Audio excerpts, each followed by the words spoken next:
Dr. Hovind taught science for 15 years. Then he got his PhD in education. He's always had a love for teaching. But one thing that he's discovered is that in many of the science textbooks across America today, there are some fallacies, some false information being presented. Why is this information in the science textbooks? What are they trying to prove? Hi, my name is Eric, and in this seminar called Lies in the Textbooks, you're going to find out some of those lies that are being presented and what you can do about it.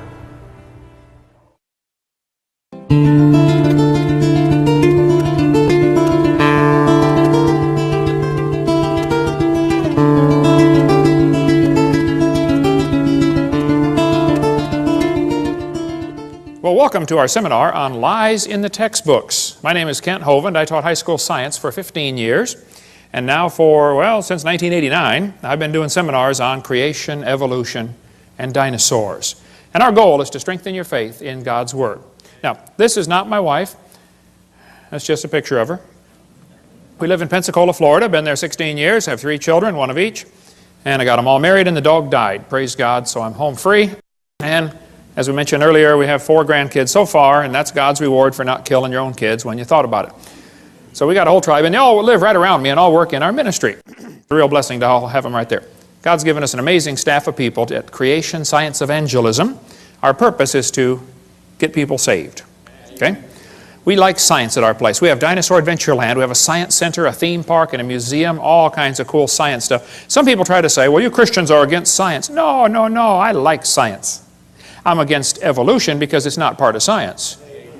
Evolution's a lie, okay? There's no scientific evidence to back up evolution. We'll get into that in just a minute. The Bible says in the 10 Commandments, thou shalt not bear false witness. Don't lie. Proverbs says, a false witness shall not be unpunished. He that speaketh lies shall not escape. God hates liars. The Bible says they delight in lies. Okay? These 6 things doth the Lord hate. Yea, 7 are an abomination unto him. A lying tongue, then a couple verses later, a false witness that speaketh lies. Out of the 7 things God hates, 2 of them are liars. He must really hate them. He lists them in there twice, okay? Jesus said, you have your father the devil, and the lusts of your father you will do. He was a murderer from the beginning and abode not in the truth, because there is no truth in him. When he speaketh a lie, he speaketh of his own, for he's a liar and the father of it. Now, I like science, and I collect public school textbooks. I have hundreds of them from many, many countries, from clear back from 1880, I believe, to 2005, textbooks. I'm not against science. We happen to really like the subject. We have all kinds of cool science displays at our museum and our science center, and you can come down and visit Dinosaur Adventureland and see for yourself. I am, however, against lying to kids. Now, in the first 3 videos, we talked about how students are being lied to about the Big Bang. It didn't happen. They're being lied to about the age of the earth. It is not billions of years old. They're being lied to about the cavemen. There's never been a caveman, unless you mean Osama bin Laden. Okay? They're being lied to about the dinosaurs. They did not live millions of years ago. Now, here we're going to cover about 30 more lies in the textbooks. There are hundreds we could go through. We're going to try to hit the highlights, and this could go for days just covering lies in our textbooks. I'm going to hit some of the big ones, leave some of the little ones go for another time when we have more time. Now, I am not trying to get evolution out of the public schools. I'm not. I think any theory should be allowed to be taught if you don't have to lie to support your theory with false evidence, okay? I am not trying to get creation into the schools. And I think Christians that work on either one of those are wasting their time. And many people have wasted hundreds of thousands of dollars trying to accomplish those 2 goals. It's futile. It's not going to happen. I am, however, trying to get lies out of the textbooks. I think we'll find if we take the lies out of the books, there's nothing left to support evolution. Well, that's their problem. They shouldn't have picked such a dumb theory to begin with, okay? It's not my fault, okay? Now, I'm not against teachers. My mother was a godly woman, led my dad to the Lord on their first date. She retired from teaching public school years ago. Been in heaven now for about 7 years. My brother led me to the Lord. He just retired last year from teaching public school after 34 years. There are many good godly teachers in the system. There are many good godly principals, many good godly school board members. I'm not against schools. I'm not against school boards. I'm not against teachers. I'm not against textbooks. I'm against lies. Okay, let's just keep it in perspective. Is there anybody here that thinks teachers or textbooks should be allowed to deliberately lie to students for any reason? And I mean deliberately. They might be lying and not know they're lying, okay, but if they're deliberately lying, that shouldn't be allowed, should it? Okay? Wisconsin has a law that requires textbooks to be accurate. So does Alabama. Textbooks shall be adequate and current, up to date. Okay? The latest information.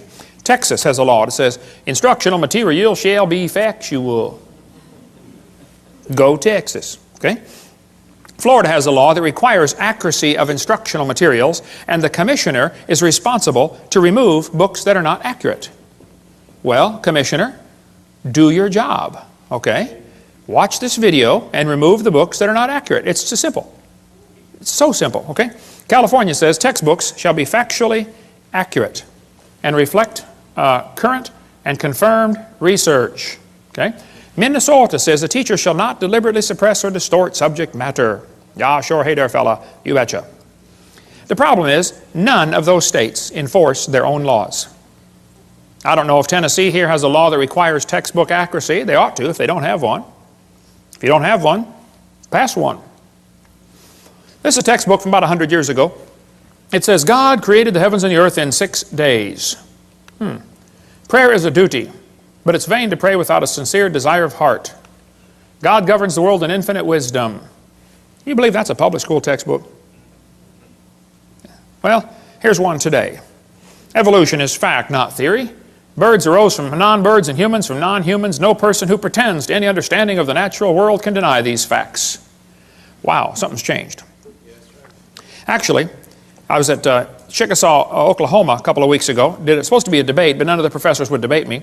So they scheduled an evolution seminar 2 days after I was gone. They let me come speak on creation. The student group got me in there. Here's a poster they put up right next to my poster. The poster was inviting people to come to the evolution seminar. Interested in evolution? Well, come on down. Evolution lecture with Dr. Mather and Dr. Ray. It says, hear both sides of the issue. Well, we invited them to debate. They could have heard both sides altogether. Here the kids get 9 months of evolution teaching. I come in for 2 hours and they panic. And then they got to say, here, both sides. Both sides. You're not going to present both sides. You're going to present one side, the evolution side, which is what they already got for 9 months. They don't want to hear it. I think they said 20 people turned up, 15 of them are from the Baptist Student Union, just to see what the teachers would say. Okay? They hear both sides. Their own textbook, there in Chickasaw, Oklahoma, has 1/4 of the book, one entire unit devoted only to evolution teaching. Nothing about creation. Evolution's a dying religion surviving only on tax dollars. It's dead. This textbook has over 100 pages where evolution is talked about. There's not one single mention of creation. So don't tell me they want to hear both sides. They don't, okay? They want to present one view only. It's called indoctrination, not education. Now this is a chart showing how the atheists feel that the different states are doing with the teaching of evolution. They think you folks in Tennessee are doing a lousy job of teaching evolution to your kids. Go Tennessee, all right. Okay. They think the folks right over here in North Carolina are doing a good job of teaching evolution. Well, North Carolina folks, get on the ball. Turn your state red by the next time they do this survey, okay? Now, is there anybody here that thinks teachers or textbooks should be allowed to use outdated or false information just to get students to believe a theory?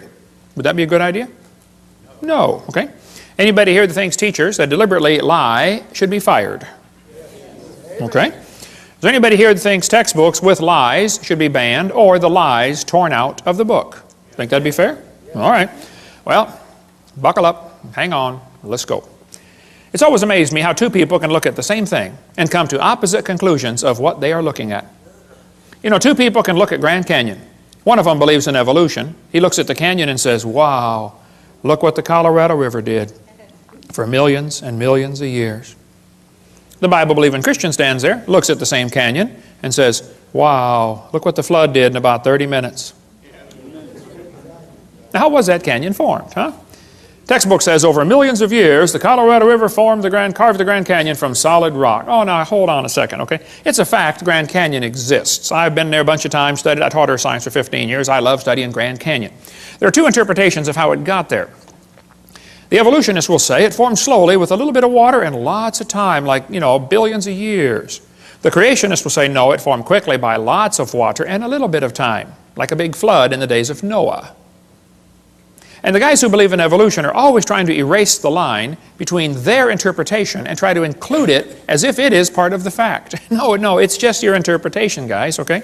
This textbook says, the Colorado River has cut through layer upon layer of rock over millions of years. Well, now hold on a minute.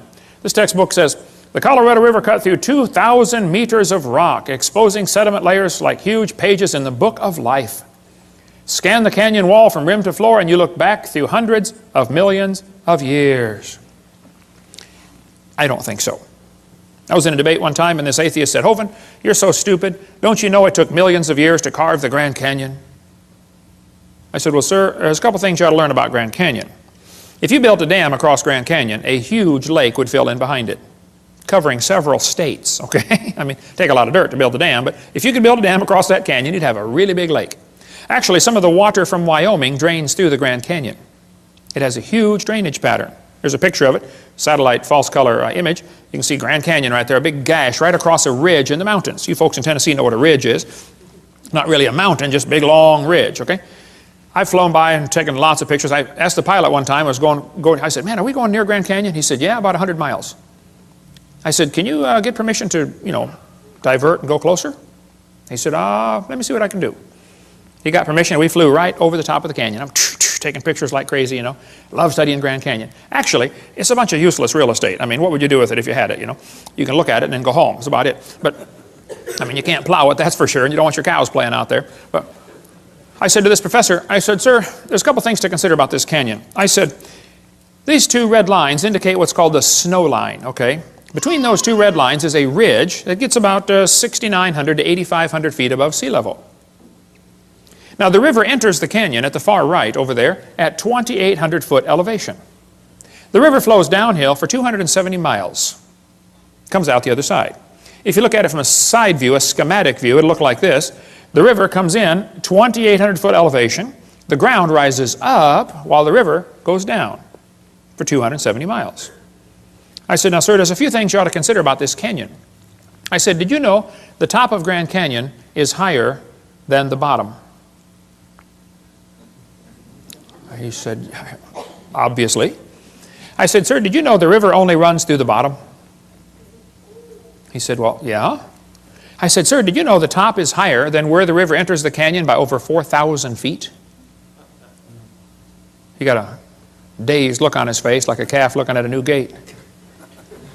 I said, sir, did you know rivers don't flow uphill in Tennessee? There's no delta. Where's the mud that washed out of Grand Canyon? Nobody has a clue, okay? That river did not make that canyon. Grand Canyon's a washed out spillway. There used to be two big lakes, Grand Lake and Hopi Lake. The lakes are long gone, but the beaches are still there. You can still see the beach line. They got too full and went over the top and washed out that canyon in a hurry. Any farmer that's ever built a dam to hold water for his cows will tell you, once the water goes over the top of the dam, it's all over with. That's why they guard the levee like crazy during flood seasons, don't they? Get out there with sandbags. You don't want it to even get started. It's gone in a flash, okay? This river flows down this way. Obviously, it started at the top. Must have been a big lake backed up there, too. Even El Paso, Texas is called El Paso because it's the pass, okay? I bet there used to be a big lake backed up behind El Paso that dried up and left the white sands of New Mexico behind. That's another long, interesting story. But if you look at Grand Canyon, it's pretty obvious it's a washed-out spillway, okay? Almost all rivers around the world come together at what's called acute angles, less than 90 degrees. I mean, the rivers merge and keep going the same, general direction. If you look at Grand Canyon, the rivers on the lower left are indeed merging at acute angles, less than 90 degrees. But if you look at the upper right, the rivers are flowing backwards. Why would they do that? The rivers run backwards, hit the main channel, turn around, and come back out the other way. It's called a barbed canyon. There aren't many places like this on the planet. Well, this is evidence that a lake is draining, and as the water's running off the spillway backwards into the channel, it turns around, off the dam, water runs off the dam into the low place, turns around and comes back out through the crack, through the breach in the dam. Grand Canyon was not made by the Colorado River over millions of years. That is one of the lies you kids are going to face in your textbook. It's just not geophysically possible for that to happen. Now, are there any farmers or vets in the crowd that might know what this machine is? What is that, brother? That's a calf puller. That's a what? A calf puller.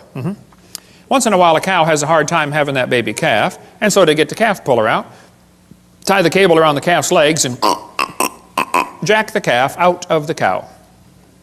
You get a few tons of pressure on there, calf comes right out, no problem. Well, one day, this farmer was out pulling a calf. It was a breech birth. The back feet are coming out first. That's not good, but you know, it happens once in a while. So the farmer had the calf puller out there, and he's trying to pull the calf out of the cow. And a city fella stopped his car to see what on earth is going on. And the farmer said, "Have you ever seen anything like this before?" The city fella said, "I have never seen nothing like this." The farmer said, "Do you have any questions?" The city fella said, "Yes, sir, I have one question. It's been bugging me for 10 minutes. The farmer said, "Well, what's your question?" And the city fella said, "How fast do you figure that calf was going when it ran into that cow?" No. We're not separating the wreck here, fellas. You know, it's possible for two people to be looking at the same thing, and one of them is getting the wrong idea of what he's looking at. The Bible warned us that was going to happen. Knowing this verse, there shall come in the last days scoffers. Did you know there are people that scoff at the Bible? I deal with them on a regular basis. I attract them like a lightning rod. They scoff, it says, because of their lust. There's no scientific reason for them to reject the Bible. They just don't like that book because it chaps their hide.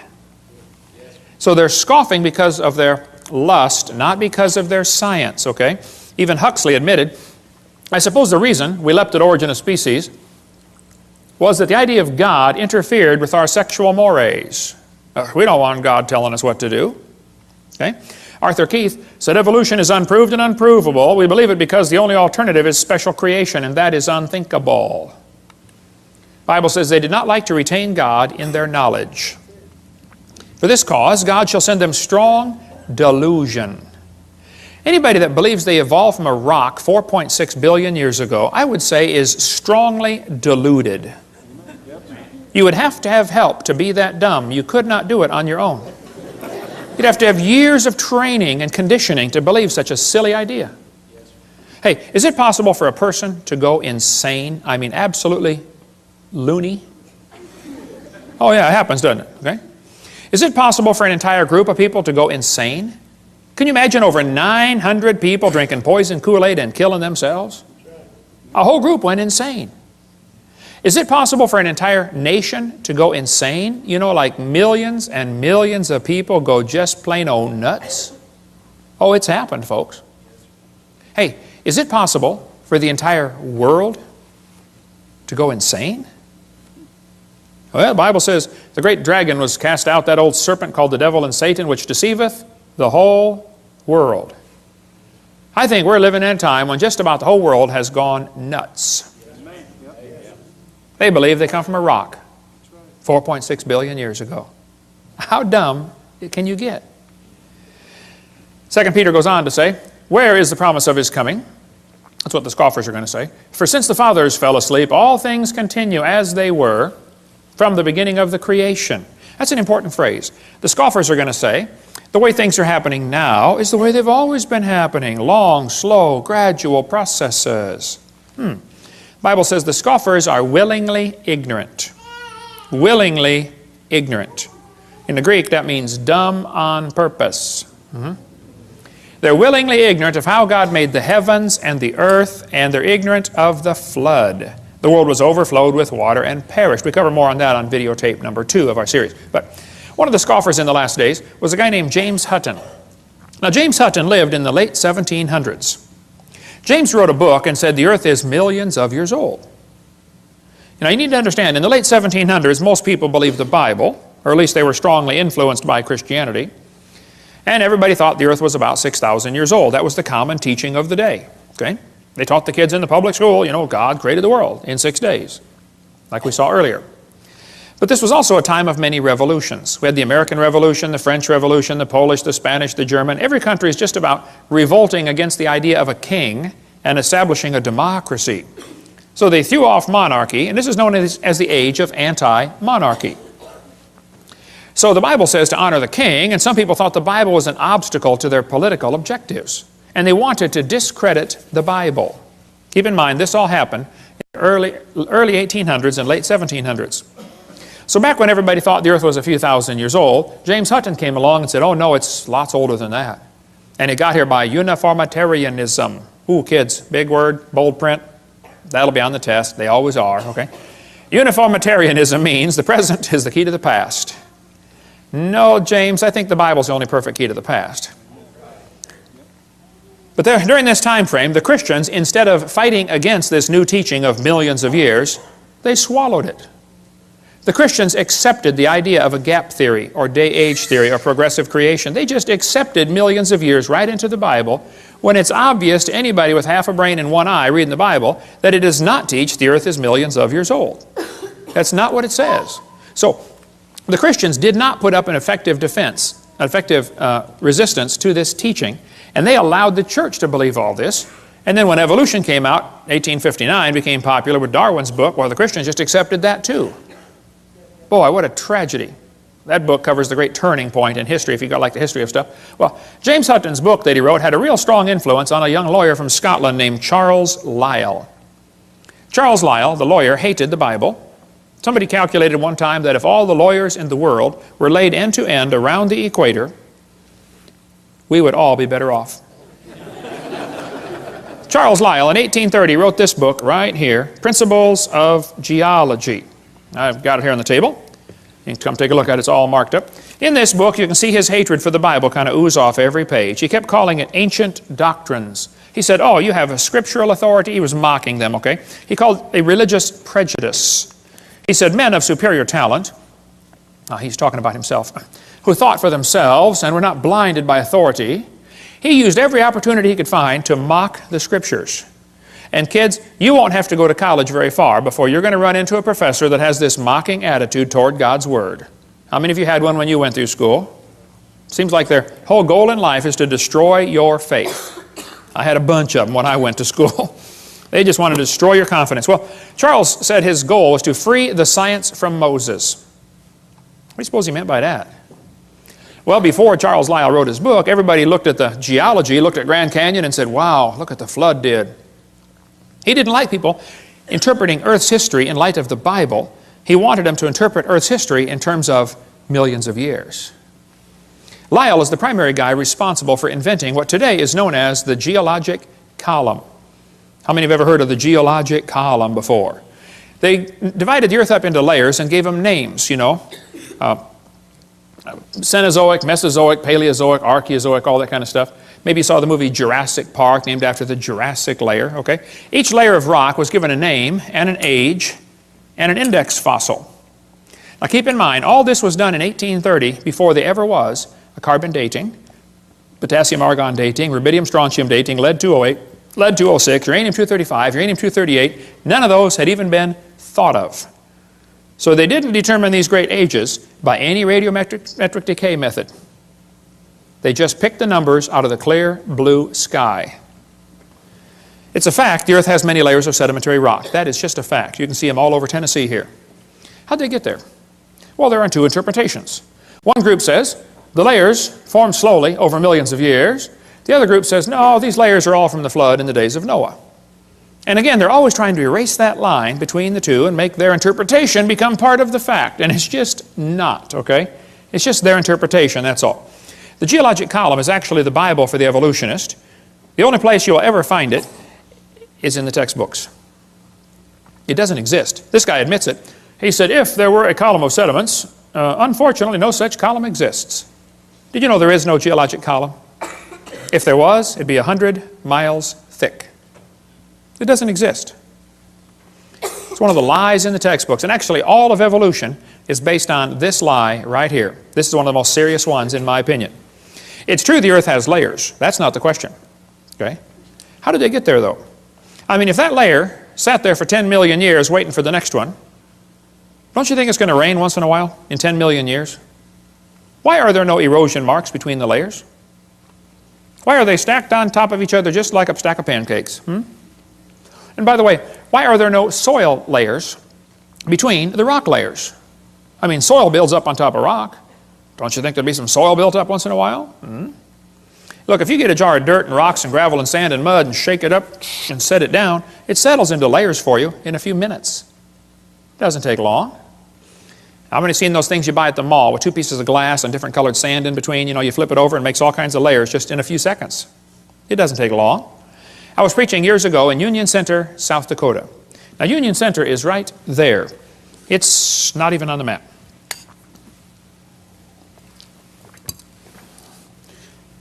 And South Dakota puts everything they can find on the map just to kind of fill in the white places, you know. Well, there were 40 people in the whole town. 38 of them came to church. Other two must have been pulling a calf, I reckon. I don't know. But boy, we had a great meeting, and the preacher said, "Hey, Hovind, let's go down to Rapid City. They've got a bunch of dinosaurs in the museum there." I said, "Oh, all right, I like dinosaurs. Let's go." So we all drove down to Rapid City. We came to this museum, and a guide met us at the door. He said, "Hey, folks, would you like me to give you a tour?" We said, "That would be great, sir." Well, the first place we stopped on the tour was the geologic time chart. They have it lit up, and it's behind glass, and it's holy and sacred. Don't dare touch that thing, you know. So we're standing over there, and the guide said, "Now, folks, this layer of rock right here is about 70 million years old." And it's so cool because they always get that sanctimonious tone in their voice, you know. 70 million years old. Oh. Well, my daughter was 12 years old at the time. She raised her hand. She said, "Mister, how do you know that layer is 70 million years old?" He said, "Honey, that's a good question. We tell the age of the layers by what types of fossils we find in them. They're called index fossils." And by the way, that's correct. That's what the textbook says. Scientists use index fossils to determine the age of rock layers. She said, "Thank you, sir." We walked around the other side. We're standing over here, and the guide said, "Now, folks, these bones are about 100 million years old." My daughter raised her hand again. She said, "Sir, how do you know those bones are 100 million years old?" He said, "Well, honey, we tell the age of the bones by which layer they came from." She said, "Sir, when we were standing over there, you told me you knew the age of the layers by the bones, and now you're telling me you know the age of the bones by the layers." She said, "Isn't that circular reasoning?" I thought, wow, a chip off the old block. That guide had the strangest look on his face. It was almost as if he were thinking. He looked at my daughter. He looked at me. I wasn't about to help him. I thought, wow, this is going to be good. I have got to hear this. He looked back at my daughter. He said, "Wow, you're right. That is circular reasoning." He said, "I never thought of that before." That fellow drove 50 miles one way that night to come hear me speak in Union Center, South Dakota. The crowd swelled to 39. We set up a chair in the aisle. Afterwards, he talked to me for an hour. He said, "Hovind, is everything I believe about geology wrong? I teach this stuff at the college." I said, "Oh, no, I like geology. I've got a huge fossil collection, rock collection, mineral collection. I teach earth science. I love studying geology." I said, "But as far as the layers being different ages," I said, "Yes, sir, I'm sorry. That is all baloney. It's based on circular reasoning." I'll show you. Here's a textbook that tells the kids to date the rocks by the fossils, and on the very next page it says, "Date the fossils by the rocks." On the next page, and they don't catch it. It's a lie. It's circular reasoning. The intelligent layman has long suspected circular reasoning in the use of rocks to date fossils and fossils to date rocks. The geologist has never bothered to think of a good reply, feeling the explanations are not worth the trouble as long as the work brings results. It cannot be denied from a strictly philosophical standpoint. Geologists are arguing in a circle. The relative ages of rocks are determined by the organisms they contain. They date the rocks by the fossils and the fossils by the rocks. Ever since the beginning of the 19th century, fossils have been and still are the best and most accurate method of dating and correlating the rocks in which they occur. Apart from very modern examples, which really are archaeology, I can think of no cases of radioactive decay being used to date fossils. They don't date fossils by potassium-argon dating or carbon dating. That's not how they do it. Radiometric dating would not even be possible if the geologic column had not been erected first. There's no way simply to look at a fossil and say how old it is unless you know the age of the rocks it comes from. This is Niles Eldredge, one of the most famous evolutionists alive today. He said, "And this poses something of a problem." Yeah, something poses a big problem, Niles. If we date the rocks by the fossils, how can we then turn around and talk about patterns of evolutionary change through time in the fossil record? Circular reasoning. This guy said the rocks do date the fossils, but the fossils date the rocks more accurately. I think the cheese done fell out of his sandwich. That's what I think. Okay, he's a few fries short of a Happy Meal. It's based on circular reasoning. Okay, This guy said the charge of circular reasoning can be handled several ways. It can be ignored as not the proper concern of the public. It can be denied by calling down the law of evolution. It can be admitted as a common practice or avoided by pragmatic reasoning. But it is all based on circular reasoning. Actually, at the Scopes monkey trial, 1925, over here in Dayton, Tennessee. How far is Dayton from here, Steve? About 100 miles, okay. This is what they were going to use as evidence for evolution. The lowest layers are obviously the oldest. Page 275 of the court transcript. No, the oldest layers are not obviously the oldest.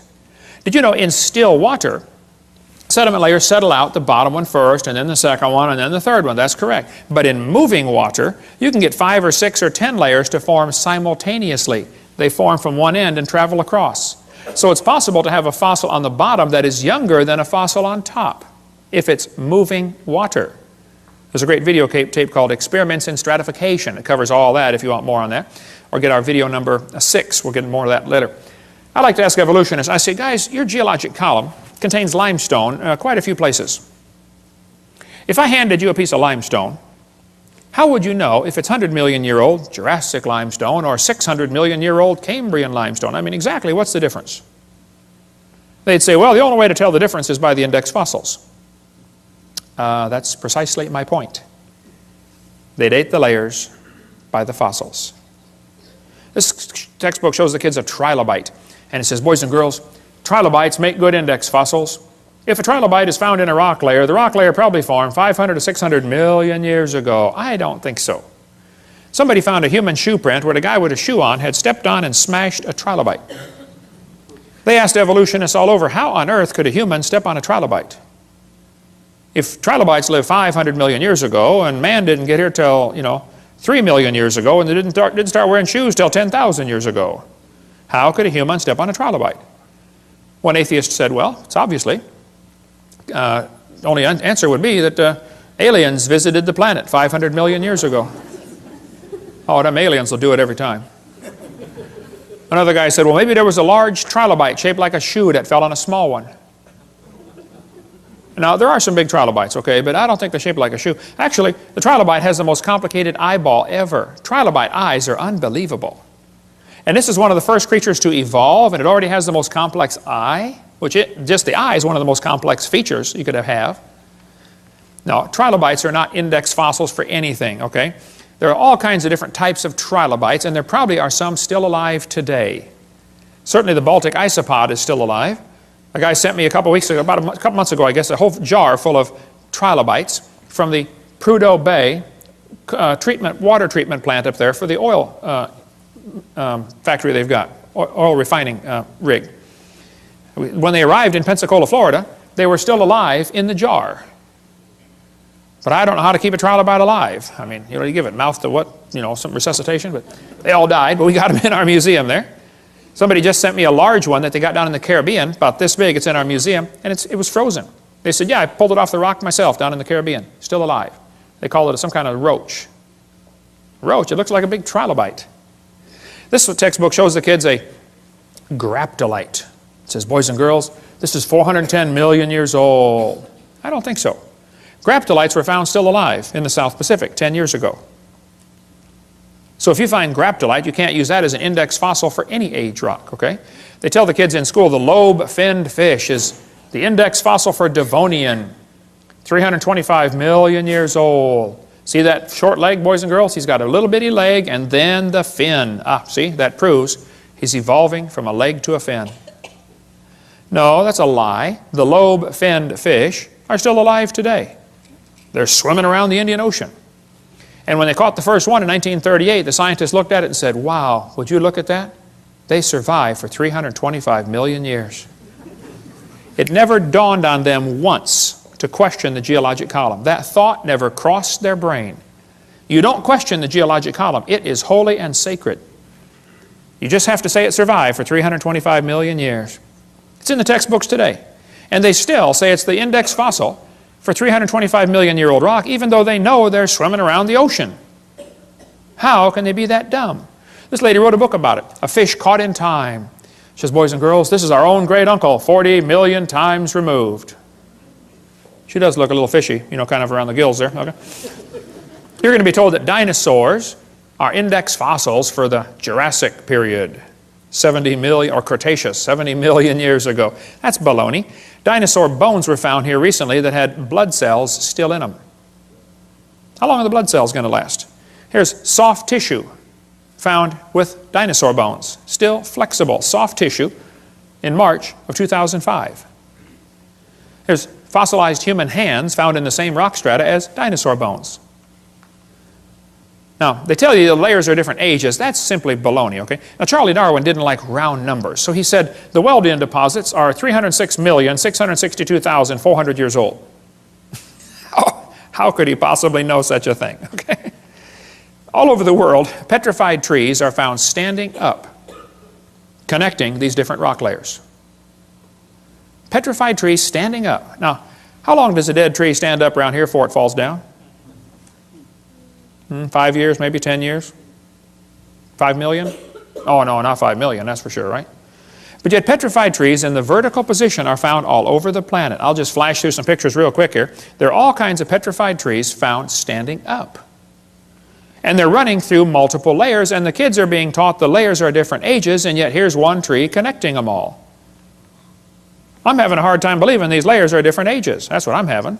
Central Alabama's got a large coal mine with a whole bunch of petrified trees standing up running through 2 seams of coal, the Blue Creek and the Mary Lee. Now they're going to tell you in school, for coal to form, a forest has to grow, and then it all falls over and turns into a swamp, and then it gets buried, and then new mud washes in on top, and the coal slowly forms from the forest that was buried. And then thousands of years later, another forest grows on top, and a whole new layer of coal formed. So if you find 2 layers of coal, oh, that took thousands of years. That's what they'll tell you in school. That's simply baloney.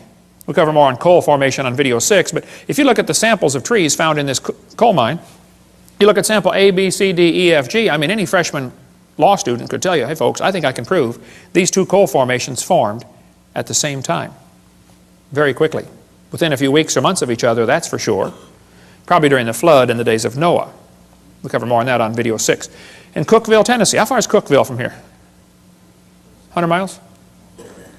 What's that? 150 miles. In Cookeville, Tennessee, there's a coal mine with petrified trees standing, running. Here's coal at the bottom. The tree is coalified at the bottom, petrified in the middle, and coalified on top, where it went through a second coal seam. Same tree. By the way, why are coal seams generally found on top of layers of rock or clay? Wouldn't be a pretty poor place to grow a forest? Ought to be on top of soil, don't you think? Yeah. Polystrate fossils are found all over the world. In Joggins, Nova Scotia, there are dozens of petrified trees standing up, connecting different rock layers. Scientists go up there and look at them and just say, wow, that's curious. No, it's more than curious. It's devastating to your teaching that the layers are different ages. There's a brochure you can get from our bookstore. It's $2. It's got 30-some color pictures of petrified trees in the vertical position. Occasionally, the petrified trees are found upside down, running through many rock layers. Now we really got a problem. I've thought about this till my brain hurts. The evolutionists have 2 ways to solve this. They can say, well, Hovind, you know, the trees stood upright for millions of years while the layers formed around them. Or the trees grew through hundreds of feet of solid rock looking for sunlight. There's a third way to look at it. You know, maybe they were all buried in a big flood. How fast was that calf going? Keep that thought in mind, okay? Mount St. Helens blew thousands of trees into Spirit Lake. Lots of those trees are stuck in the mud at the bottom of Spirit Lake. They're going to petrify in the standing position. More on video 6 about that. It doesn't take long for things to petrify. Here's petrified firewood. The guy chopped on it before it turned to stone. Here's mummified dog stuck in a tree. Turned to stone. They chased a coon up the tree apparently and got stuck. They named it Stucky. What would you call it, okay? Here's petrified cowboy boot with the cowboy's legs still in it.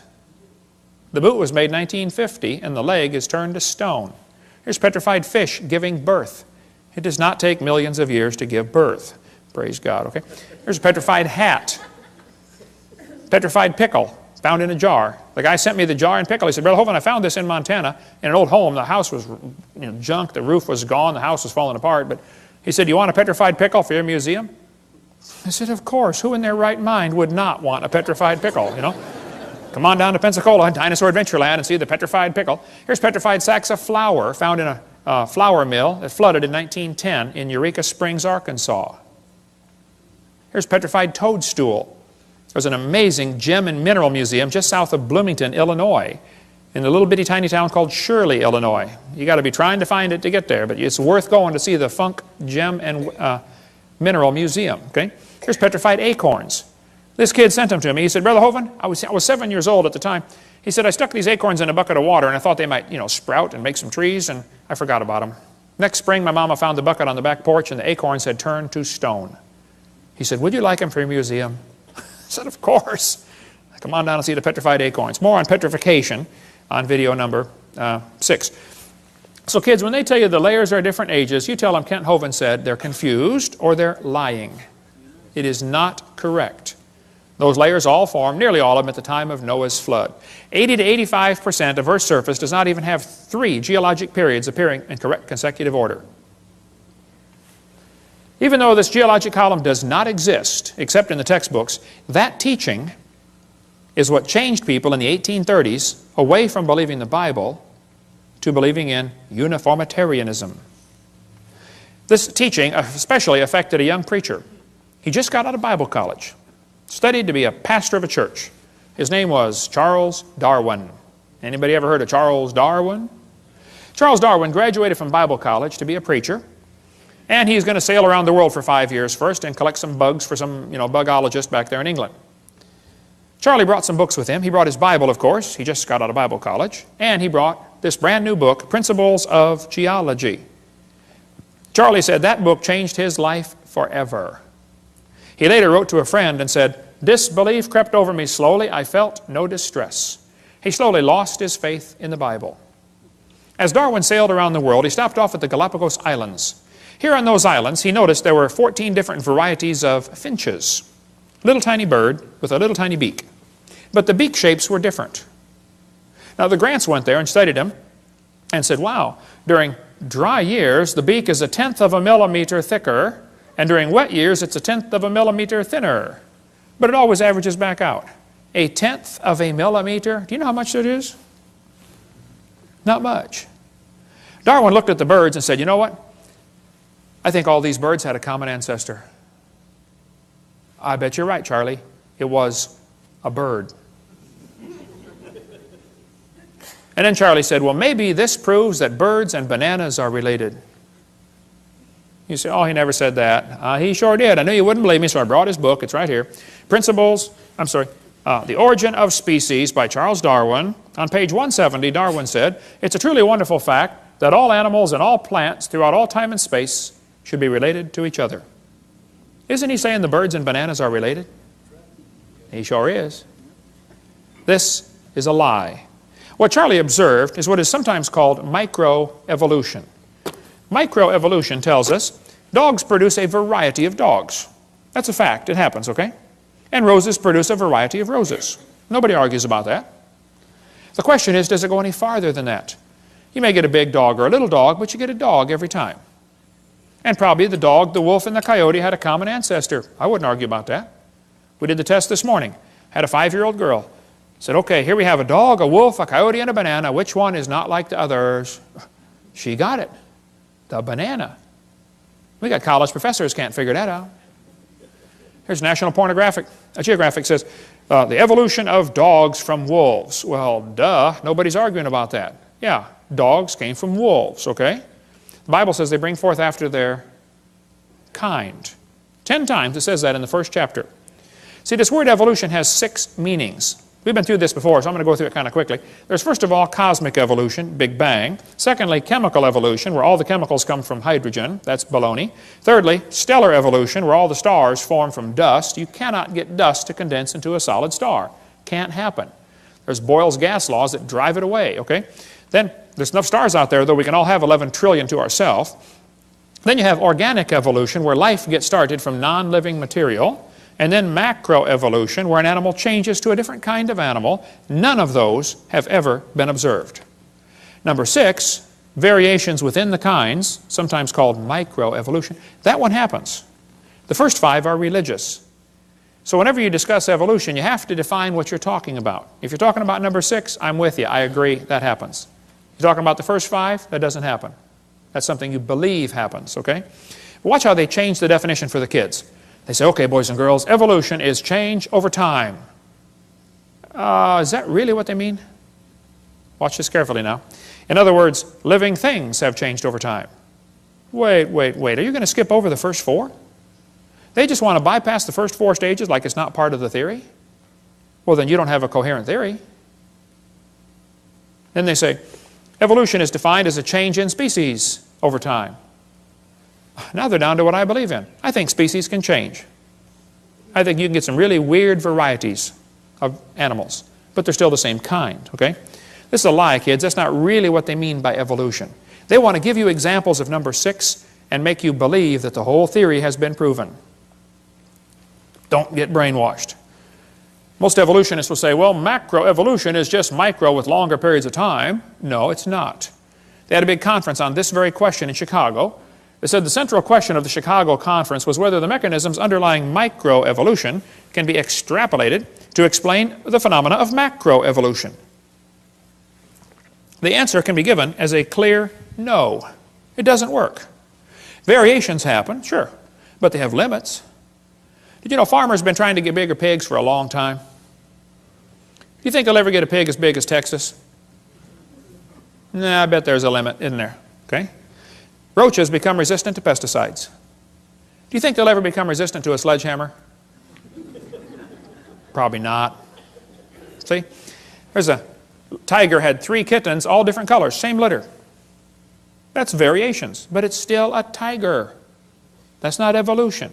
They always end up producing the same kind of offspring, just like the Bible says. The information for the new variety had to be in the gene code already, or it couldn't produce it. No new information is ever added. The gene pool of the new variety is always more limited. Somebody spent years crossbreeding dogs to develop the Chihuahua. All that money to make a dog that's 100% useless. I mean, think about it. How long would the Chihuahuas last in the real world? Turn them all loose into the woods. Watch what happens. They'd run up to the wolf. Yep, yep, yep, yep, yep, yep, yep, yep. Crunch. End of gene code, right? Genetic information is lost, not added when you get a strange variety. Real evolution would need an increase in genetic complexity. We don't ever observe that. Now, I grew up in Illinois, corn country. Did you know there are so many kinds of corn up there, they have to number them? You'll be driving down the highway and there's a sign that says BX65. Don't mix it with XL29. Something will explode. But folks, you can crossbreed corn from now to the cows come home and you are always going to get corn. You're never going to get a hamster or a tomato or a whale to grow on your corn stalk. It just ain't going to happen, okay? There's a whole variety of dogs in the world, and they might have had a common ancestor. A dog. There's BBC News. It looks like 95% of current dogs came from just 3 original founding females. Hey, they're getting closer. Right here it says, today's dogs come in all shapes and sizes, but scientists believe they evolved from just a handful of wolves tamed by humans living in or near China less than 15,000 years ago. They're getting closer. Man, if they keep studying their Bible, keep studying the science, they're going to be an independent Baptist when they're done. You get done climbing the mountain of truth, that's where you end up, you know. Okay? This Irish textbook calls them divergent evolution. Oh, come on. They show 5 dogs around a wolf, and that's not divergent evolution. Don't give it a fancy name. It's still a dog. It's just a variety of dog. This Mexican textbook says, the horse and the zebra had a common ancestor. I agree. It looked like a horse. You know, 4-wheel drive, genuine leather upholstery, all the standard horse equipment, okay? They got little tiny horses today. We had the world's smallest horse come visit our dinosaur adventure land. Talk about useless. I mean, you know, you can't ride it. Well, my granddaughter could, but it won't bark, you know. What do you do with a horse like that? You know, horses, zebras, and asses can all be crossbred. They have competition in California. Who can get the weirdest animal? They get zorses, zonkies, zeonies, zedonks, zebras, and shebras.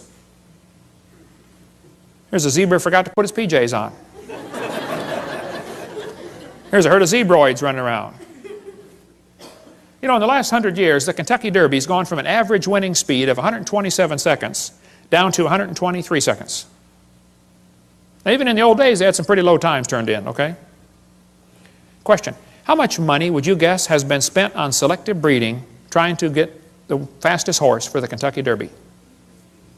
Millions and millions of dollars. They do the same thing right around here, don't they? Spend lots of money for a Tennessee Walker. What's the most expensive Tennessee walking horse you've ever heard of? $1 million for one horse? $3 million for one horse. That's how much per pound? Man, I was in Italy, we ate horse over there. It's good too. Tastes like chicken, you know. Now, I don't know if they've got to the absolute limit of horse speed or not. I don't know. But I suspect they're getting kind of close, okay? If you really want to win the Kentucky Derby, why don't you breed wings on your horse and fly around the track in 12 seconds? The whole point is, sure, you get varieties, but they're limited. There's a bunch of different kinds of cows in the world, and they might have had a common ancestor. A cow. This magazine's where you order chickens. All right, boys and girls, should we order, you know, cinnamon queens, red rocks, white rocks, cherry eggers, or brown leghorns? But look what the magazine says. Jungle fowl are the original bird from which all varieties and strains of domesticated chickens are derived. Did you know all the chickens had a common ancestor? Anybody want to guess what it was? Chicken. You got it. There are 8 kinds of bears in the world, and they might have had a common ancestor. A bear. You know, broccoli, cabbage, cauliflower, and Brussels sprouts all have a common ancestor called a plant. In California, they've got huge fields where they graft English walnut trees onto black walnut stumps. They do it because the black walnut stump, the root system is tough and can handle the weather over there. But the black walnut doesn't taste as good, it doesn't sell for as much money, and it's tougher to crack. English walnuts taste better, they sell for more money, and they're easier to crack, but the root system rots. So they cut them off and stick them together. They do it all over there. Well, they can do it because they're both a walnut. See, you could never graft an English walnut tree onto the back of a turtle. That won't work, see? The sugar beets were used for years. When sugar got expensive, they wanted to get sugar out of beets. So they tried to do selective breeding to increase the sugar content in sugar beets. They raised it from 6% to 17%. But could not, they ran into a brick wall. Hey, can't go past 17. And the further they got away from the normal wild sugar beet, the more problems they started having. Now you got to babysit the field and spray pesticides and bugicides and everything else on it, okay? Because its disease resistance goes down. People say, don't bacteria become resistant to drugs? Well, that's because they lose information, not gain it. I'll show you. Dr. Spettner points out, this is based on a misunderstanding, for the mutations that cause antibiotic resistance still involve information loss. For example, to destroy a bacterium, the antibiotic streptomycin attaches to part of a bacterial cell called ribosomes. Mutations sometimes cause a structural deformity in ribosomes. Since the antibiotic cannot connect with the misshapen ribosome, the bacterium is resistant. Even though this mutation turns out to be beneficial for the moment, it still constitutes a loss of information, not a gain. No evolution has taken place. The bacteria are not stronger. In fact, under normal conditions with no antibiotic present, they are weaker than their non-mutated cousins. I'll give you an example. Suppose somebody's coming through town and they're handcuffing everybody, taking them off to jail, and then they're going to kill them. But you don't have any arms, so they can't handcuff you. Ha. Is that a beneficial mutation to not have arms? Well, yeah, for the moment, okay. But in long term, it's not beneficial, okay? And so all the examples they ever point to are bacteria becoming resistant to drugs. That's a loss of information, not a gain. The Bible is correct. They bring forth after their kind. James Hutton wrote a book in 1795, and people began to doubt the earth was 6,000 years old. Charlie Lyell wrote a book in 1830, and people began to doubt the flood, and Charlie Darwin's book made people doubt the Creator. And by the mid-1800s, people were wondering, wow, if God didn't do it, how did we get here? Who's in charge of the world? That led directly to the rise of communism, Marxism, socialism, Nazism. We'll cover that on Seminar Part 5. Politically incorrect, the dangers of this evolution theory. Now, Darwin didn't originate the evolution theory. It was around before him. He just simply made it popular, okay? But Timothy was warned by Paul here in 1 Timothy 6. You be careful about avoiding profane and vain babblings and oppositions of science falsely so called. Evolution is not science. Evolution's a religion in every sense of the word. Hitler said, let me control the textbooks, I'll control the state. Professor Wilson at Harvard University said, as were many persons from Alabama, I was a born-again Christian. When I was 15, I entered the Southern Baptist Church with great fervor and interest in the fundamentalist religion. I left at 17 when I got to the University of Alabama and heard about evolution theory. He lost his faith, first year of college. That's what happened to Philip Wentworth. Studied for the ministry at Harvard, lost his faith, gave up on the ministry. That's what happened to Scott. He almost lost his faith till somebody showed him one of my videotapes. And he said, oh, man, you saved my faith, Brother Hovind. This, Marty wrote me and said, I want to let you know your ministry has been a blessing to me. I'm one of the high school students in the anthropology class that is a victim of the dangers of evolution teaching. I was very discouraged and questioned the existence of God. I listened to your seminars and that completely encouraged me, and it was a blessing to me. Yay, rescued one. It's amazing how many thousands of people down through history have lost their faith because of this evolution teaching.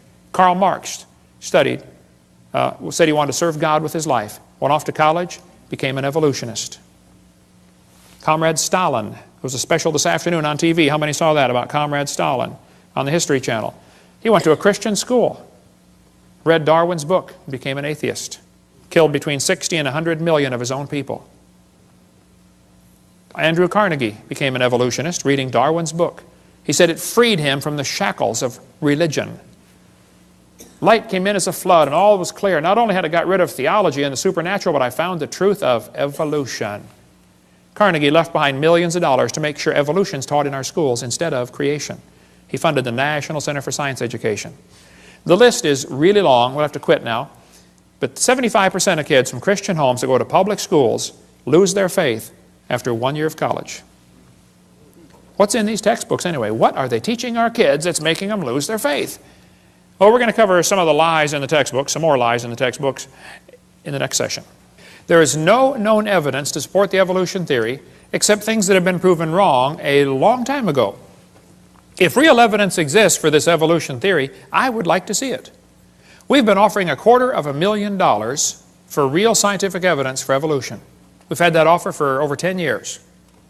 There isn't any, okay? I'll give you an example. Suppose I had a theory that the moon is made of green cheese. Now that's a dumb theory, I know. But hey, it's okay to have a dumb theory. There are no laws against dumb theories. But then suppose I started teaching my students, hey kids, did you know NASA proved my theory in 1973 when they went there on a secret mission and drilled a hole and found the moon is made of green cheese? Oh no, hold on a minute. It's okay to have a dumb theory. It's not okay to lie about my evidence for my theory, okay? It is worse for me to get paid by tax dollars while I lie about my theory. So I don't mind if they want to have a theory that we came from a rock. That doesn't bother me. It does bother me that they want to lie to the students about their evidence, and it really bothers me that I have to pay their salary while they lie to spread their theory. So here's some of the evidence they use for evolution theory. They say, we have evidence from fossils. I say, guys, you've got to be kidding. No fossil counts as evidence for evolution. None. If you find bones in the dirt, all you know is it died. You don't know it had any kids. No fossil could count as evidence for evolution. None. They say we have evidence from structure, from molecular biology, from development. Well, let's talk about a few of these. Evolution is dead. The theory is defunct. There is no evidence to support it. But some of the followers are pretty dedicated, and they're having a hard time letting it go. They'll even lie to you to make you think everything's fine. They say, wow, look at that evolution theory. It's perfectly fine. There's no challenge to evolution. Look, he never looked better. Pulse and heart rate look good. No, I'm sorry. He's a goner, okay? Don't be the last one off the boat. It is sinking. Evolution is based on two faulty assumptions. Number one, they say mutations make something new. That's never been observed. Number two, natural selection makes it survive and take over the population. Evolution is actually a religion of death. In order for evolution to work, one animal evolves a little better than the rest. What must happen to the rest of them to make this thing work? They got to die. Or else the new improved gene is swamped back into the gene code. The question is so simple and profound. Did man bring death into the world like the Bible says? Or did death bring man into the world like evolution says? Somebody is wrong. Textbook says there are mutations, and they are the original source of variation in populations. I agree, mutations happen, no question. But mutations do not produce any evolution. Mutations are scrambling up existing genetic code. They're not making anything new. Here's a 5-legged bull. That's a mutant. There's no new information added. He already had the information on how to make a leg. It just made one in the wrong place, that's all. It's not new information, it is scrambled information. Here's a short-legged sheep. Again, no new information. And by the way, that's not beneficial. He's the first one the wolf is going to catch. Right? Go, boys, go. Here comes the wolf. Brrr. Oh, Herman didn't make it. There's a two-headed lamb. That's a mutant. It's not beneficial. Two-headed turtle. That's a mutant. Not ninja, but it's mutant. Okay. Now, he's going to freeze first winter because nobody makes a double-neck turtleneck sweater. He's just not going to make it. Now, scrambling up the letters of the word Christmas will get you all sorts of different words. But it will never get you Xerox, zebra, or queen. The letters aren't available. This textbook shows the kids a four-wing fly, which, by the way, cannot fly. And it says, boys and girls, normal fruit flies have 2 wings. This mutant has 4. This rare mutation, like most mutations, is harmful. Then it says, beneficial mutations are the raw material for natural selection. Now, hold on a minute. Why don't they show us an example of a beneficial mutation? Why did they tell us about the good ones and not show us a picture of a good one? You know why they didn't show a picture of a good mutation? Because nobody's ever seen one. There's never been one beneficial mutation. I said that in a debate one time, and this atheist said, Hovind, you're lying. He said, I can name a beneficial mutation right now. He said, people in Africa that get sickle cell anemia are less likely to get malaria. I said, that's brilliant, sir. That's like saying if you cut off your legs, you can't get athlete's foot. They're both negative, okay? Then they say evolution and natural selection go together. This one says natural selection causes evolution. That's a lie. Natural selection selects. It doesn't create anything. Natural selection is not a creative force, okay? Natural selection may be a stabilizing force, but it is not a creative force. Anybody with half a brain can figure that out. Natural selection cannot create any properties. It can only select. This textbook says, evolution by natural selection had occurred in just 1 year. Oh, they're lying. It says natural selection can lead to evolution. That's a lie. Natural selection selects. It doesn't create a thing. If you worked in a factory that made cars, how far is the Saturn plant from here? Pretty close, isn't it? How many of you work? Anybody here work in the Saturn plant? Okay. Suppose you worked in quality control. Your job was to check the car when they got done building it, you know, kick the tires, slam the doors, and drive it around. See if it runs. If you caught every single mistake, they don't, by the way, but if you did, okay, how long would it take that quality control process to change the car to an airplane? You say, Hovind, quality control can't change it to something else. Oh, I know. Only design engineers can change it. And God's natural selection is a quality control that will never change it to a different animal. It'll just make sure you get a good animal, that's all. They keep talking about survival of the fittest. Well, I agree, but that doesn't explain arrival of the fittest. And even survival of the fittest is pretty shaky. It's what's called a tautology, a sentence that means nothing. I'll show you. If you say, Professor, why did it survive? He'll say, oh, because it's the fittest. You know, survival of the fittest. How do you know it's the fittest? Because it survived. How else can you tell? Oh, I see. Look, if a whale goes through a school of fish and eats 80% of them, it's not survival of the fittest. It's actually survival of the luckiest. That's what's really going on out there. But some of these scientists have the ability to make amazing observations and still come to the wrong conclusion. One day a bunch of scientists were going to see how far a frog could jump. They put their big old frog down there and said, jump, frog, jump. That frog jumped 80 inches. They brought the frog back, cut off one leg. Said, jump, frog, jump. He only jumped 70. They brought him back, cut off another leg. Said, jump, frog, jump. He went 60. They brought him back, cut off another leg. Said, jump, frog, jump. He jumped 50 inches. They brought the frog back, cut off his last leg, and said, jump, frog, jump. You know, they expected he might go maybe, 40 based on the data. Actual jump was 0. The frog didn't move. They yelled louder, jump, frog. The frog never moved. The scientists were baffled. They tried the experiment again. New frog. Got the same results every time. So the brilliant scientists put their data together and said, you know what, folks, the frog jumped less as the legs were removed. Hey, that's a good observation. They got it right on the head. And they said, so we must conclude that a frog with no legs goes deaf. Bad conclusion. It's possible to have a good observation and still come to the wrong conclusion, you know. That's what they did with the fruit flies. They put them flies in the laboratory, they nuked them, microwaved them, x-rayed them. They did all kinds of mean things to those flies, and they got some weird looking baby flies. They got flies with curled wings. They fly around, buzz, zzz, zzz, zzz, couldn't go anywhere. They got flies with no wings at all. What do you call that? A crawl or a walk? Can't fly. They raised all these mutated flies in the laboratory and said, you know what, folks, fruit flies refuse to become anything but fruit flies.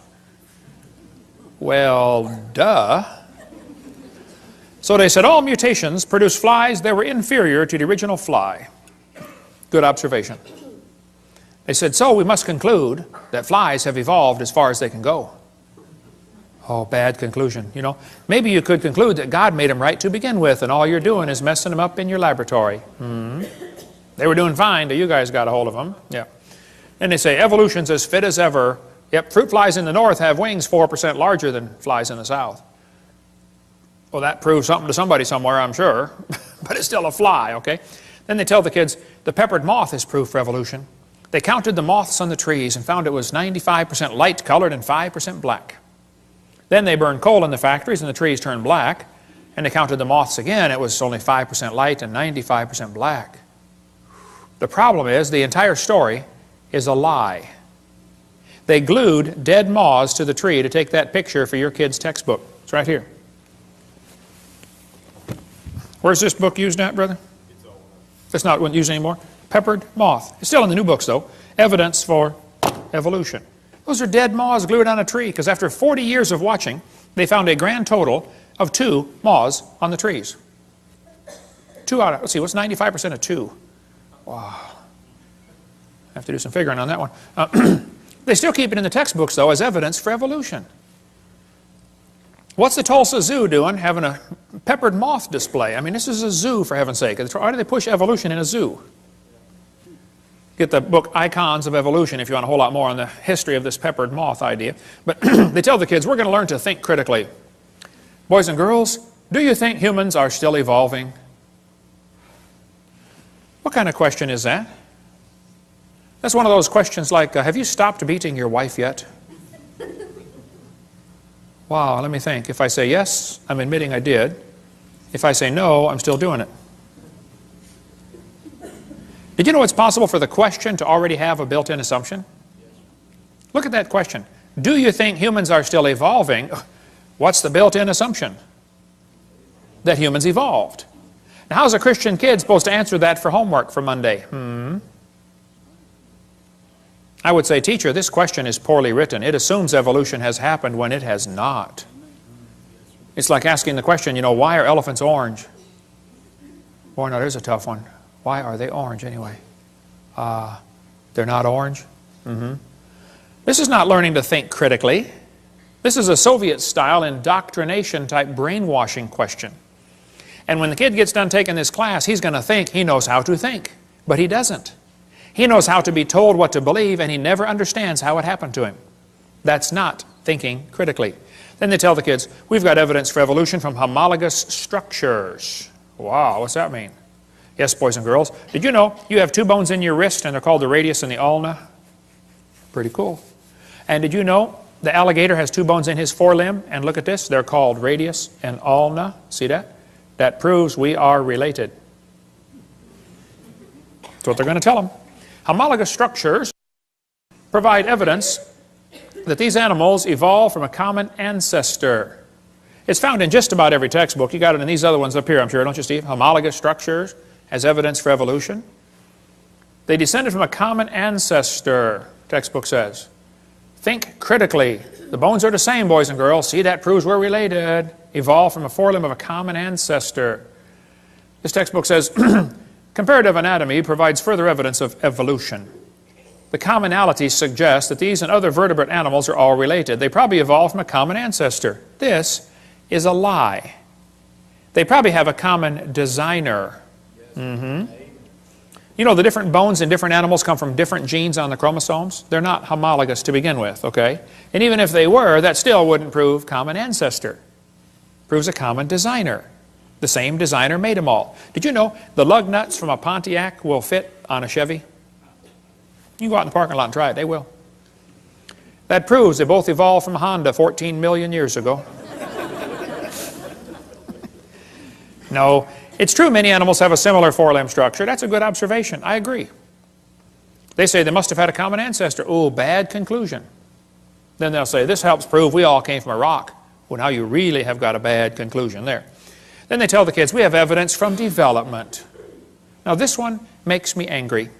So I'm going to try to stay calm while we talk about this. Is probably one of the most dangerous lies in the textbooks. We'll just calm down now. Okay, I'm ready. This textbook says the similarity between the early stages of development of many different animals helped convince Darwin that all forms of life shared common ancestors. Darwin considered this the strongest class of facts in favor of his theory. This was the best evidence Darwin knew of for his theory. The guy who made up this dumb idea is named Ernst Haeckel. Haeckel called this idea we're about to share with you the biogenetic law, which means as animals develop inside the mother, they go through the stages of evolution. All you got to do is memorize the word farm, F-A-R-M, fish, amphibian, reptile, mammal. That's the way they say it happened. The phrase they had for it back then was ontogeny recapitulates phylogeny. Wow, what's all that mean? Well, ontogeny is the growth of the baby. It goes through stages, okay? Recapitulates means it reenacts or does over again. Phylogeny is the evolutionary sequence. This Irish textbook says, the presence of fish-like structures in embryos of different species shows these animals have evolved from fish and share the basic pattern of fish development. It's as if the embryo retains a memory of its origins and starts to copy them during its development. That's the ontogeny recapitulates phylogeny. Now the idea that Sigmund Freud relied on was the idea that ontogeny recapitulates phylogeny, that is, the development of the individual recapitulates the evolution of the entire species. This is stupid and dangerous. They tell the kids the embryo, the baby growing in the mother, has gills like a fish. Gills? That's a lie. Those are not gill slits. Those little folds of skin you see on the embryo grow into bones in the ear and glands in the throat. They never have anything to do with breathing. My uncle had 5 or 6 chins and he couldn't breathe through any of them but the top one. Okay? Those are not gill slits. Ernst Haeckel said the turning point in his thinking was when he read Darwin's book in 1860. See, Darwin's book was printed in English in 1859. The next year, it was printed in German, 1860. Haeckel was a German embryology professor. He read the book and said, wow, what a great theory. If only we had some evidence. Well, 9 years later, they still had no evidence. So Haeckel decided to help out. He was going to make some evidence. Haeckel took a drawing of a dog and a human embryo. He was an embryology professor, you know. And he lied. He faked the drawings. He changed them and made them look exactly alike to prove they're related. He just is a bald-faced lie, okay? Haeckel made giant posters of his fake drawings and traveled all over Germany and converted the people to believing in evolution, which led to the next obvious question. Hey, if evolution is true, I wonder which race of humans have evolved the farthest. And guess who the Germans thought it was? Yeah, we'll talk more about that later. Now, on top are Haeckel's fake drawings. Underneath are the actual photographs of these animals. He lied. His own university held a trial and convicted him of fraud. He said at the trial, I should feel utterly condemned were it not that hundreds of the best observers and biologists lie under the same charge. This biogenetic law is as dead as a doornail. It's not true. But it can't be taken out of the textbooks for some reason. It's been proven wrong since 1875, and they still keep it in the books. It's still used in this book, Evolutionary Analysis, college textbook, 1998 edition, used at University of West Florida, the exact same chart of Ernst Haeckel. That's only been proven wrong since 1875. Okay? I know it takes a while to get textbooks up to date, but that's long enough. I think 130 years, they ought to be able to get it out by now, don't you think? Okay? More about the gill slits in this book here, Icons of Evolution. Darwin's theory, his book came out 1859. He predicted they would find evidence. 1869, Haeckel faked the drawings. 1875, it was proven wrong. But it's still in textbooks used all over the planet. 2004 textbook, still has it. 2005 textbook, and I pronounced it wrong, it's Chickasha, not Chickasha, Chickasha, Oklahoma. I got corrected during the break. Still teaching the baby has gill pouches. Notice, for example, gill pouches, okay?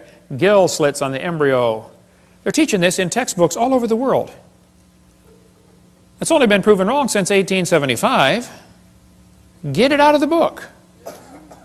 Tear the page out. I mean, it's a no-brainer. Tear out the page. It's not true. There's a junior high textbook telling them it has embryo has gill slits. This one says, similarly, humans and fish embryos resemble each other because humans and fish share a common ancestor. These similarities provide evidence that these three animals evolved from a common ancestor, tiny gill slits. Gill slits on the human embryo. Gills of fish. Tiny gill pouches, used in college textbooks. There's a 2004 textbook saying it has evidence of evolution is seen in development of embryos.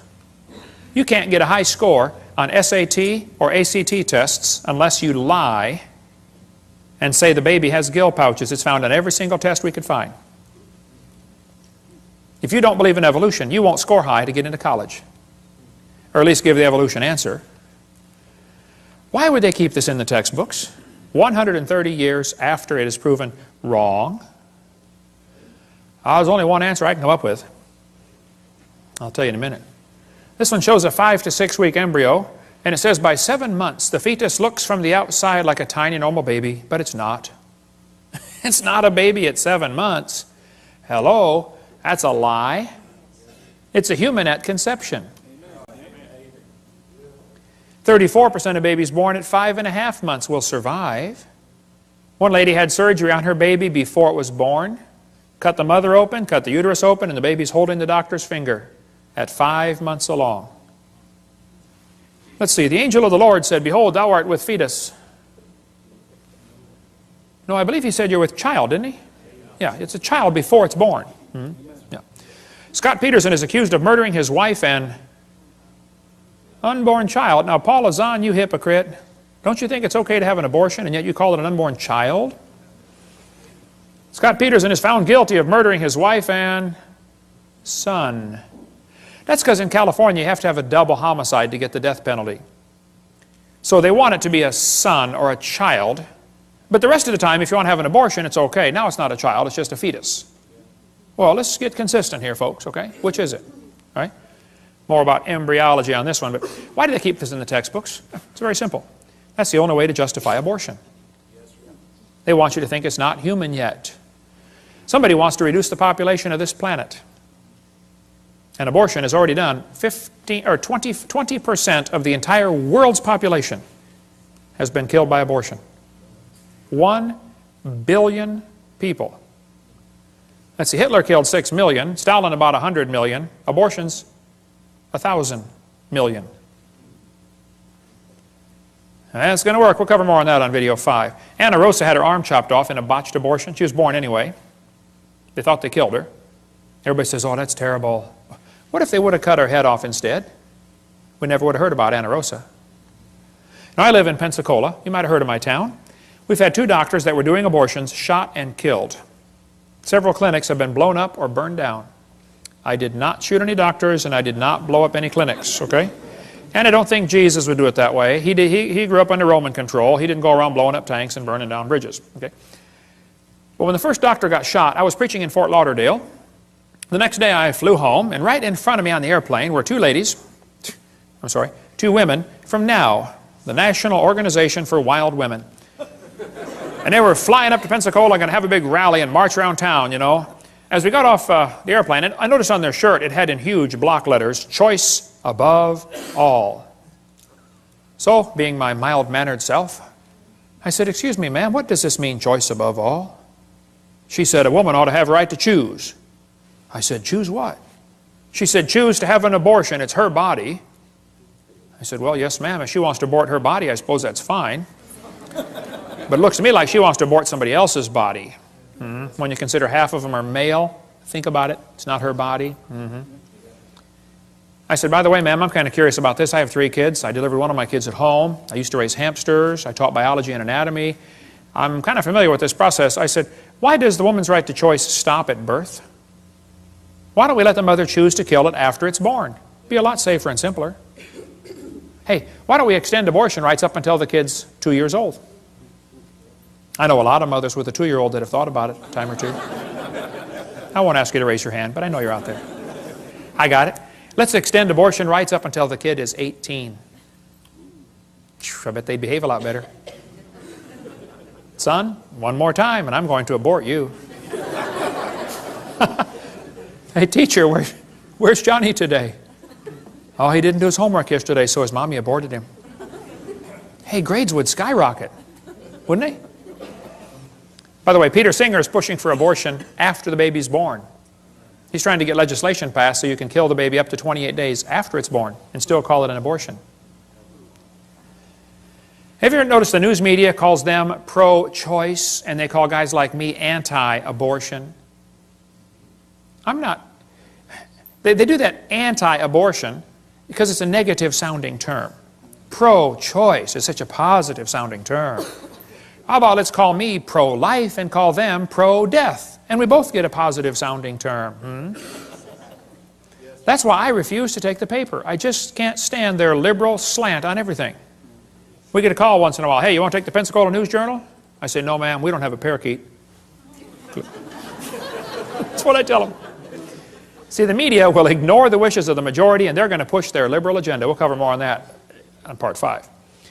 Well, remember when the kids got shot in Colorado? Right away they jumped on the gun control issue. You know, if kids keep getting shot in our schools, maybe it's time to consider some other issues like should we have public schools? Or maybe should we teach them evolution? That's what did the Columbine shooting. Those kids were real strong believers in evolution.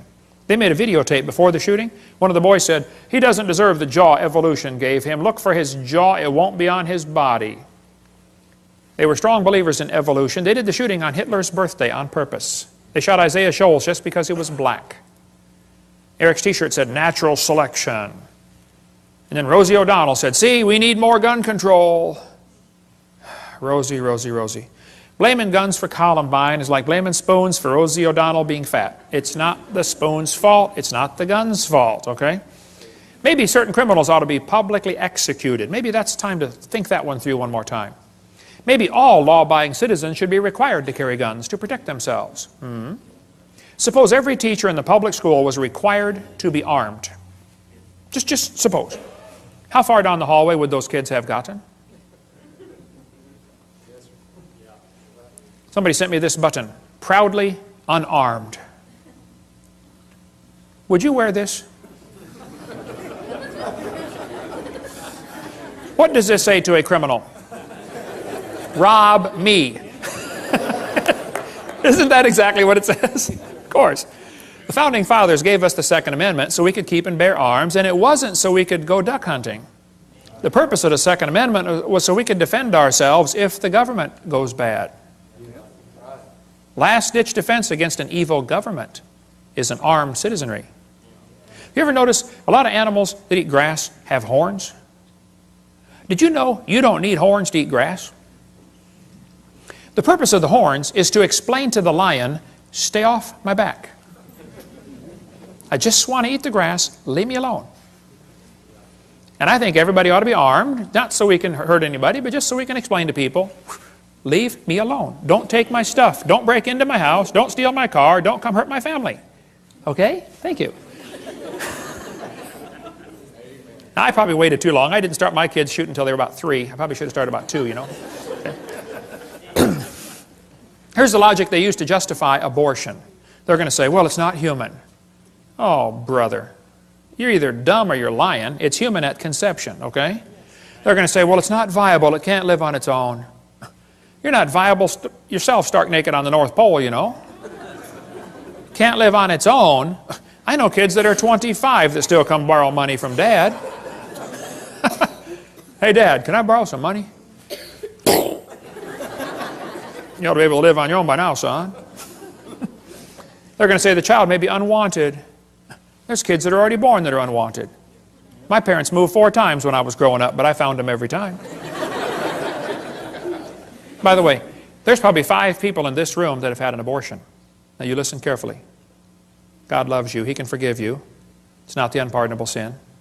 God can use you in a powerful way. But don't you go through life justifying it. Don't say it was okay. No, it wasn't okay. It was murder. So confess it, forsake it, get right with God, and go serve God with your life, okay? Amen. Half the Bible is written by murderers, okay? You're in good company. They're going to say, well, the child may be unwanted. A lot of people are unwanted.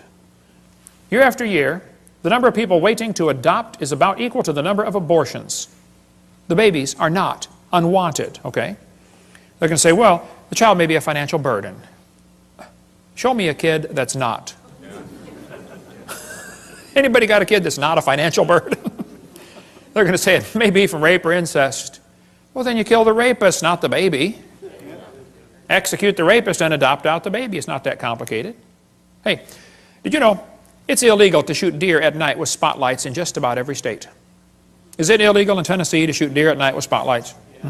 You got to give them a sporting chance, right? Let's give the baby a sporting chance. Pass a law in Tennessee that says if a lady goes to have an abortion, the nurse will have a jar of marbles, and we're going to have a lottery, okay? 1 marble for baby, 1 for mother, and 1 for father. And 1 for doctor. And 1 for governor. And let's put several in there for the past president. And let's really have a choice. Now, if he's not alive, why is he growing? If he's not a human being, what kind of being is he anyway, huh? She says, honk if you're pro-choice. It's easy for her to be pro-choice. She's already been born. I don't know if you ever thought about this, but did you know everybody that ever voted for abortion has already been born? Think that one through. They say, well, abortion's legal. Well, that doesn't make it right. 1936, the German Supreme Court declared Jews in Germany are not persons. That opened the way to allow Hitler to kill the Jews. 6 million, at least, Jews were killed. I read lots of books about Hitler. I've been to Germany a couple times. Hitler said, I have the right to exterminate an inferior race that breed like the vermin. Hitler thought the Jews were an inferior species. He said the Germans are the superior race that deserve to rule the world. Hitler was killing the Jews to make more living space for the Germans. He sought to make the practice of Germany conform to the theory of evolution. Hitler said, if you want these criminals, I'll send them to you on luxury ships. You know, in 1938, the Jews could have been saved, but America refused to take them. Every country but Sweden refused to take the Jews. Hitler's book and his mind was captivated by evolutionary thinking, probably since he was a boy. Evolutionary ideas lie at the basis of all that is worst in Mein Kampf. Hitler thought it was the duty of the strong to trample the weak. In his book, Hitler said, nature does not desire the mating of weaker with stronger individuals, even less does she desire the blending of a higher with a lower race. Who's a higher race, Adolf? He kept talking about the mingling of Aryan blood all through his book. He talked about Aryan races, lower peoples. Well, I found Hitler's hit list. Hitler thought the blonde-haired, blue-eyed Norwegians were close to pure Aryan. Did you get all that? The blonde-haired, blue-eyed Norwegian. Vorden står det till idag. Ja, sure you betcha. Ufta, hey there, fella. He thought the Germans were mostly Aryan. The Mediterraneans are slightly Aryan. The Slavics are half Aryan, half ape. Orientals are slightly ape. Black Africans are mostly ape. And Jews are close to pure ape. Hitler killed the Jews to speed up the evolution process. Let's eliminate the inferiors. Anybody know where the Olympics were held in 1936? Berlin. Anybody know who won the most gold medals? Jesse Owens, the black American athlete. Hitler was so angry, he said, it's not fair to make my men race against this animal. Hitler said, I regard Christianity as the most fatal, seductive lie that ever existed. Well, that's because he thought biological evolution would weed out the religion and be a weapon against religion, because the Bible teaches all nations are of one blood. And if you think you are superior to somebody because of the color of your skin, number one, you're wrong. Number two, you're stupid. Okay, number three, you're not right with God. Okay, we cover more on the races, and there's no such thing as races. It's just skin colors on video number 7. I stood in the courtroom in Nuremberg where they held the trial years ago. Those guys on trial said, we did nothing illegal, we were just obeying orders. Yeah, and they were found guilty anyway, weren't they? Because see, there's a higher law than Germany's law. It's called God's law. Now, the Supreme Court in America in 1973 said the word person does not include the unborn.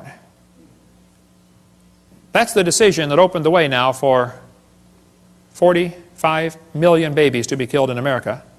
1,000 million, that's a billion worldwide. On September 11th, 2001, 3,000 Americans were killed by terrorists. We spent billions of dollars trying to hunt them down and kill them, right? You know what else happened September 11th, 2001? 4,500 Americans were killed by abortionists. 50% more, and nobody said a word. The next day it happened again. We've had a September 11th tragedy every day ever since. Have we gone nuts?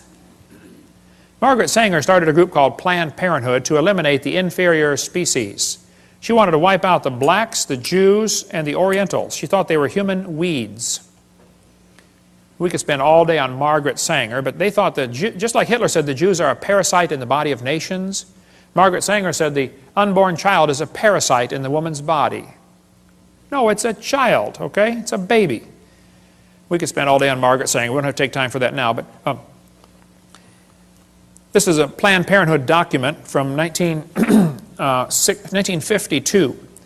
They said, your question's answered about birth control. What is birth control? Is it an abortion? They said, oh, definitely not. An abortion requires an operation. It kills the life of a baby after it has begun. Well, you bunch of hypocrites at Planned Parenthood. Now they're the biggest funder of abortions in the country. These 6 things doth the Lord hate. Hands that shed innocent blood. God hates this. Cursed be he that taketh reward to slay an innocent person. And all the people shall say, Amen. Amen. Your textbooks are going to tell you kids that you have an appendix that is vestigial. You don't need it anymore. That's a lie. You need your appendix. The appendix is part of your immune system. Here's an article on the web from University of Chicago. Ask a scientist. Nancy writes in and says, what is the function of the appendix in a human before it is taken out through surgery? This lady writes back and says, the appendix has no known function. She's way behind the times on that one. She goes on to say, it is believed that the appendix will gradually disappear in human beings as our diet do not includes cellulose no more.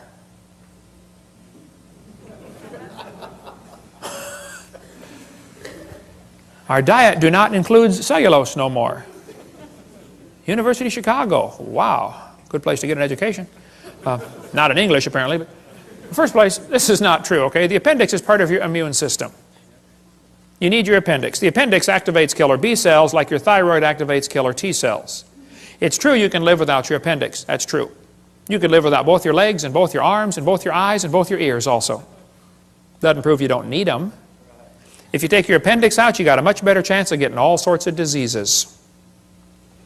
This textbook says the whale has a vestigial pelvis. Many organisms retain traces of their evolutionary history. For example, the whale retains pelvic and leg bones as useless vestiges. National Center for Science Education teaches, Bossy the cow evolved to blowho the whale. The cow evolved to the whale. And the evidence is the pelvis. Whales have a pelvis, vestigial pelvis and leg bone that serve no purpose. They have hind limb bones that have no function. Just imagine whales walking around. It's true. Well, here's the bones they're talking about right there. Just imagine the whale walking around. I have tried and tried to imagine, and I just can't do it. Almost every type of whale has these bones right there in the abdomen. They are not attached to the spine. That's correct. Textbook says the whale's pelvis is located far from the vertebra and has no apparent function. The whale's pelvis is evidence of its evolution from four-legged, land-dwelling mammals. This is a lie. Those little bones are anchor points that special muscles attach to that allow the whales to reproduce. Whales are kind of big, you know. And without those special muscles and those special bones, they can't get more baby whales. So either these guys are ignorant about their whale anatomy, or they're lying to your kids trying to spread their theory. But it's not true that those are vestigial, okay? There are no vestigial organs, and if there were, think about it, that would be the opposite of evolution. That's losing, not gaining. How's that going to help? You lose everything until you have it all? We could spend 2 days on whale evolution. Every one of them, Ambulocetus and Pakicetus, have all been proven baloney. They can't be intermediate species, okay? The authors were certain the feet were enormous, even though nothing was found. Basilosaurus could not possibly have been ancestral to any of the modern whales. Pakicetus was made from one small piece of jaw, a small piece of skull, a small piece of jaw, and a few teeth.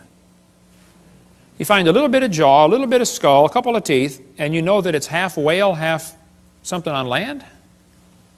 That's kind of a stretch, don't you think? We'll cover more on that later, but there's all kinds of stuff on our website about this. I've got in my museum a 15.5-foot python snake skin.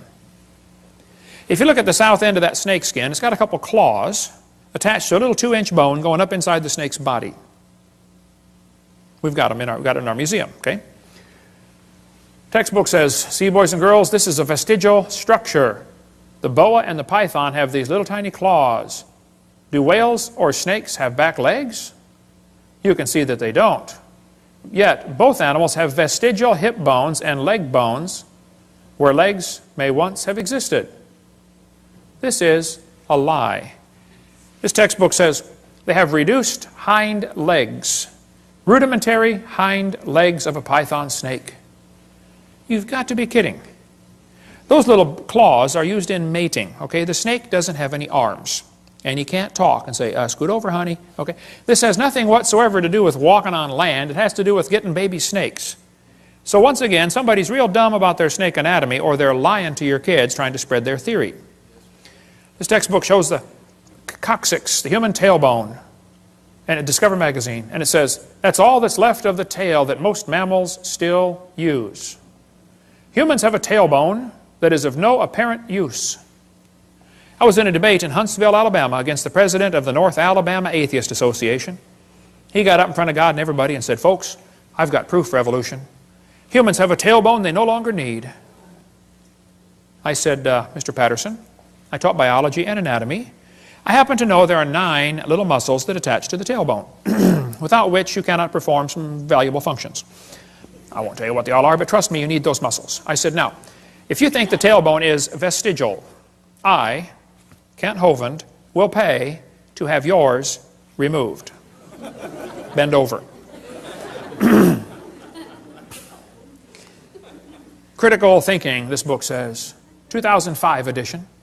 At the end of your backbone is a coccyx, a few small bones that are fused together. Could the human coccyx be a vestigial structure? Or is it the start of a newly evolving structure? That's thinking critically. They give the kids 2 answers, 2 options, both of which are wrong.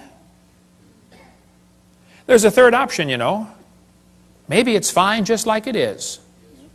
Notice they don't give that as an option, do they? Maybe it was designed to support your colon and support your lower back for posture when you sit, and 5 or 6 other things you can read your Gray's Anatomy about. Okay? They say, aren't babies born with tails once in a while? No. Well, that baby's got a tail right there. No, he doesn't. It's not a tail. That's just fatty tissue. There's no bone, no muscle, no cartilage. It's not even lined up with the spine. It has to do with the way the baby develops inside the mother. There's fat around the nervous system to protect it until the bone grows around it. Generally, the fat is resorbed into the system as the baby grows and develops bone. But on extremely rare occasions, the fat is excluded outside the body like a big wart. So what you do, you cut it off, sew it up, put a diaper on the kid, and send him home. It's just nothing like it's just like a wart. That's all it is. Cut it off. It's not a tail. This one says the coccyx is a small bone at the end of the human vertebral column. It has no present function, and is thought to be the remainder of bones that once occupied the long tail of a tree-living ancestor. They told me when I was a kid, man used to have a tail, but he lost it because he didn't need it. I thought, didn't need it?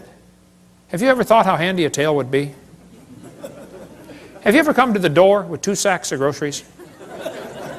Man, wouldn't that be nice to be able to grab that door and walk right in there? You could drive down the highway and hold that can of Coke and tune the radio knob all at the same time. Lost it because we didn't need it. That's a lie. Everything used as evidence for evolution has been proven wrong. If real evidence exists, I'd like to see it. We'll pay $250,000 for real proof for evolution. But don't lie to me. I think you ought to demand that your school board cut out pages with lies on them. Don't put up with that stuff.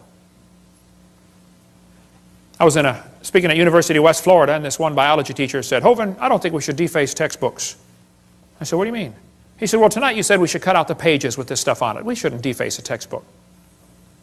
I said, "Well, sir, suppose you were teaching math and you found a book that said 2 + 2 is 5. What would you tell your students to do?" He said, "I would tell them to mark out the wrong answer and write in the right answer." You would deface a textbook?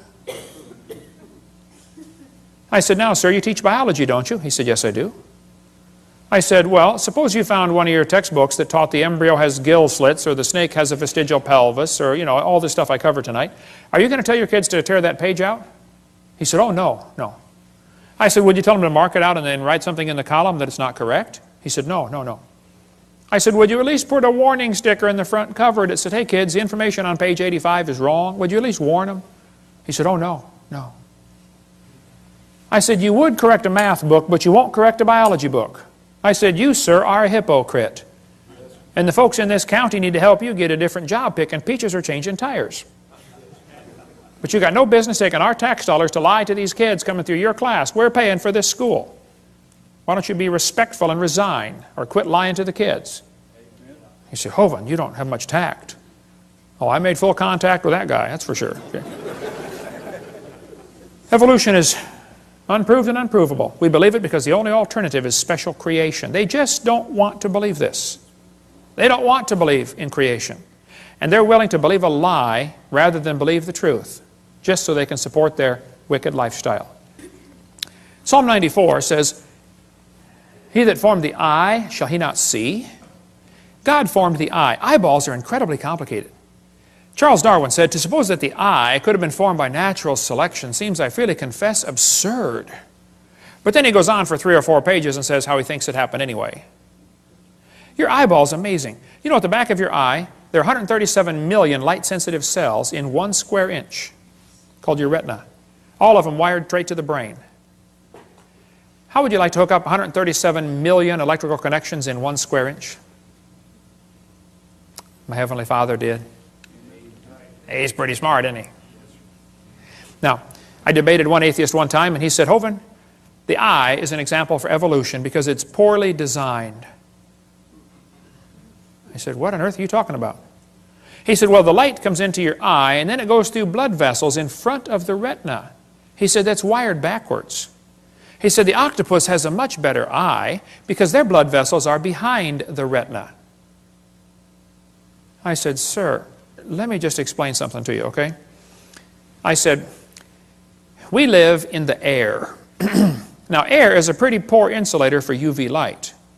So your body is designed with the blood vessels in front of the retina. That's your body's last defense against ultraviolet light.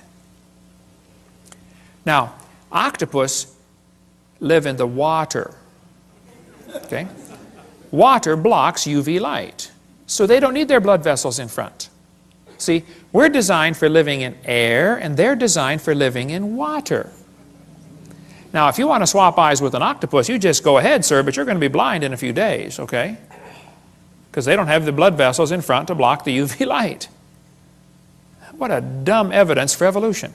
What they're trying to say is, well, God wouldn't do it this way, so it must have evolved. Well, that's a silly argument for evolution. Maybe you just don't understand why it was designed that way. I think man's understanding of the human body is about like putting a 5-year-old kid under the hood of your car and saying, "Hey, kid, take out whatever this thing doesn't need." You don't know what any of it does. You can take it all out, right? You know, your eyeball's amazing. It would take a minimum of 100 years of Cray computer time to simulate what takes place in your eye many times every second. Eyeballs are amazing. But this textbook says, the complex structure of the human eye may be the product of millions of years of Evolution. Why doesn't God get the glory for what He did? This textbook shows the kids a bird eye and a reptile eye, and it says right up here, boys and girls, you can better understand how the eye might have evolved if you picture a series of changes. You have to imagine how it happened. Just imagine the eye changing. That's not science, imagining how it happened. Where's the evidence? See, evolution only takes place in the imagination. Never takes place in reality. They're lying to you, okay? He that formed the eye, shall he not see? Science deals with things we can observe and study and test. You don't observe anything about evolution. If you have something that's designed like an eyeball, it demands a designer. If painting is proof there was a painter, even if you never see the guy. A building is proof there was a builder, and a watch is proof there was a watchmaker, and design, the creation, is proof there was a creator. See, design simply demands a designer, period. The invisible things of Him from the creation of the world are clearly seen. They are without excuse, the Bible says. There's no excuse. The psalmist said, when I consider the heavens. You know, God knows that the study of science will draw us to Him. Satan knows that too. So Satan has worked really hard in the field of science to make sure it pushes kids away from God. And we need some good godly science teachers to get involved in the school system and turn this thing around, okay? And by the way, we can prove the existence of God by the impossibility of the contrary. It's impossible that there not be a designer. It's just not possible. There had to be a designer, okay? I like to show evolutionists this picture. I say, guys, here we have, as far as I know, the world's largest rock group. You know of a bigger one? I'd like to see it, okay? I'll say, do you think there's any way George Washington's face could have appeared on this rock by chance? I say, no, it was designed by a guy named Borglum. Took him a long time to build it. Okay, very good. Now let me ask you a question. You say there's no way this face could appear on the rock by chance. You don't think wind could have done that? Abrasion, exfoliation, thermal expansion of the rock? Nothing? Nope, nope, happened by design. Okay, now let me ask you this question. Do you think George Washington himself, with 50 trillion cells in his body and all these complex systems, happened by chance? I say, yeah. Now wait. You don't think his face could appear on a rock by chance, but you do think his whole complex anatomy could happen by chance. Are you dumb in any other area, or is that the only one, you know? Then they tell kids that plants are adapted to their environment. Adapted? Yes, boys and girls, gills are an adaptation to living in water. Oh, well, how did they live before they adapted the gills? Well, you see, Mr. Hovind, for millions of years, they all died. None of them lived until they adapted the gills. Oh, I see. Why don't they say it's a design feature? See, they avoid using the word designed because then some kid's going to say, who's the designer? Adaptations for living on land. Legs. Oh yes, boys and girls. Legs support the body's weight as well as allow movement from place to place. Well, that's true. It doesn't prove they adapted by themselves, though. Lungs. Oh boy, the delicate structure of a fish's gills depends on water for support. On land, lungs carry out gas exchange. That's true. That's not proof one changed to the other, though. They just make this mental, imaginary connection in the kids' minds. I've got a Casio Databank stopwatch, or watch, okay? Holds 300 phone numbers. It's a calculator, stopwatch, an alarm clock, and a countdown timer. It does not tell time. I have to look at it. But it's a pretty amazing machine. $70 at Walmart. I was in Japan a couple years ago, but I did not see the guy who makes the Casio Databank watch. I never saw him. Do I have to see the guy who made it to believe he exists? Is it logical for me to stand here in Tennessee and say, I believe there's a watch designer in Japan that made this thing? Is that logical? Even if I never see him? Sure. Would it be illogical for me to say, I've never seen him, so I don't believe he exists? That would be totally dumb, wouldn't it? And you don't have to see the Creator to believe he exists, okay? Evolutionists argue against design using arguments they designed. Think about that one. Here's a great book talking about the complexity of living things at a micro scale. We sell the book at our website. Michael Behe wrote this on Darwin's black box. He spends a whole chapter describing the hair on a bacteria. That hair is so complicated, it's attached to a little tiny motor. The motor is so tiny that 8 million of them would fit in the cross-section of a human hair, but the motor turns 100,000 RPM. Let's see you build a motor like that. Pretty amazing. And as things get smaller, the world they live in feels more sticky to them. The viscosity of the fluid seems greater. So a bacteria swimming through water is about like a person swimming through peanut butter. And that little motor is so powerful and turns so fast, that bacteria can swim about like a person going 60 miles an hour through peanut butter. We got a little model of it in our museum if you want to come down and see how they work. And the textbook says, humans probably evolved from bacteria more than 4 billion years ago. What? They can swim through peanut butter 60 miles an hour. We should sign them up for the Olympics, man. We evolved from them. We're getting worse, not better. It's a lie. Nothing this small and complex could have happened by chance. This is a great book that we sell in our bookstore. Just simple illustrations. Could a box evolve? Could an ink pen evolve? Could a paperclip evolve? It just goes through a bunch of simple things and show it just can't happen, okay?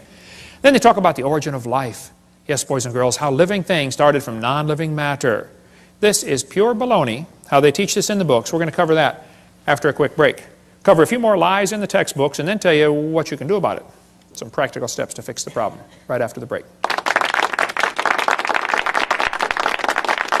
In the last 2 sessions, we covered 15 lies found in the typical textbook. I taught high school science for 15 years, and I'm not against science, I'm not against schools, I'm not against teachers, but I'm against lies. Just don't lie to the kids, okay? The Bible says in the book of Proverbs, "Cease, my son, to hear the instruction that causeth thee to err from the words of knowledge." Don't listen to things that are simply not true, okay? Get the lies out of the books. The Bible says God created all things, and it says, "Heaven is my throne and earth is my footstool. Hath not my hand made all these things?" God made everything. And the Bible says God formed the entire world. The Bible says God created great whales and every living thing. Now the textbooks in school are going to teach your kids that every living thing happened by itself.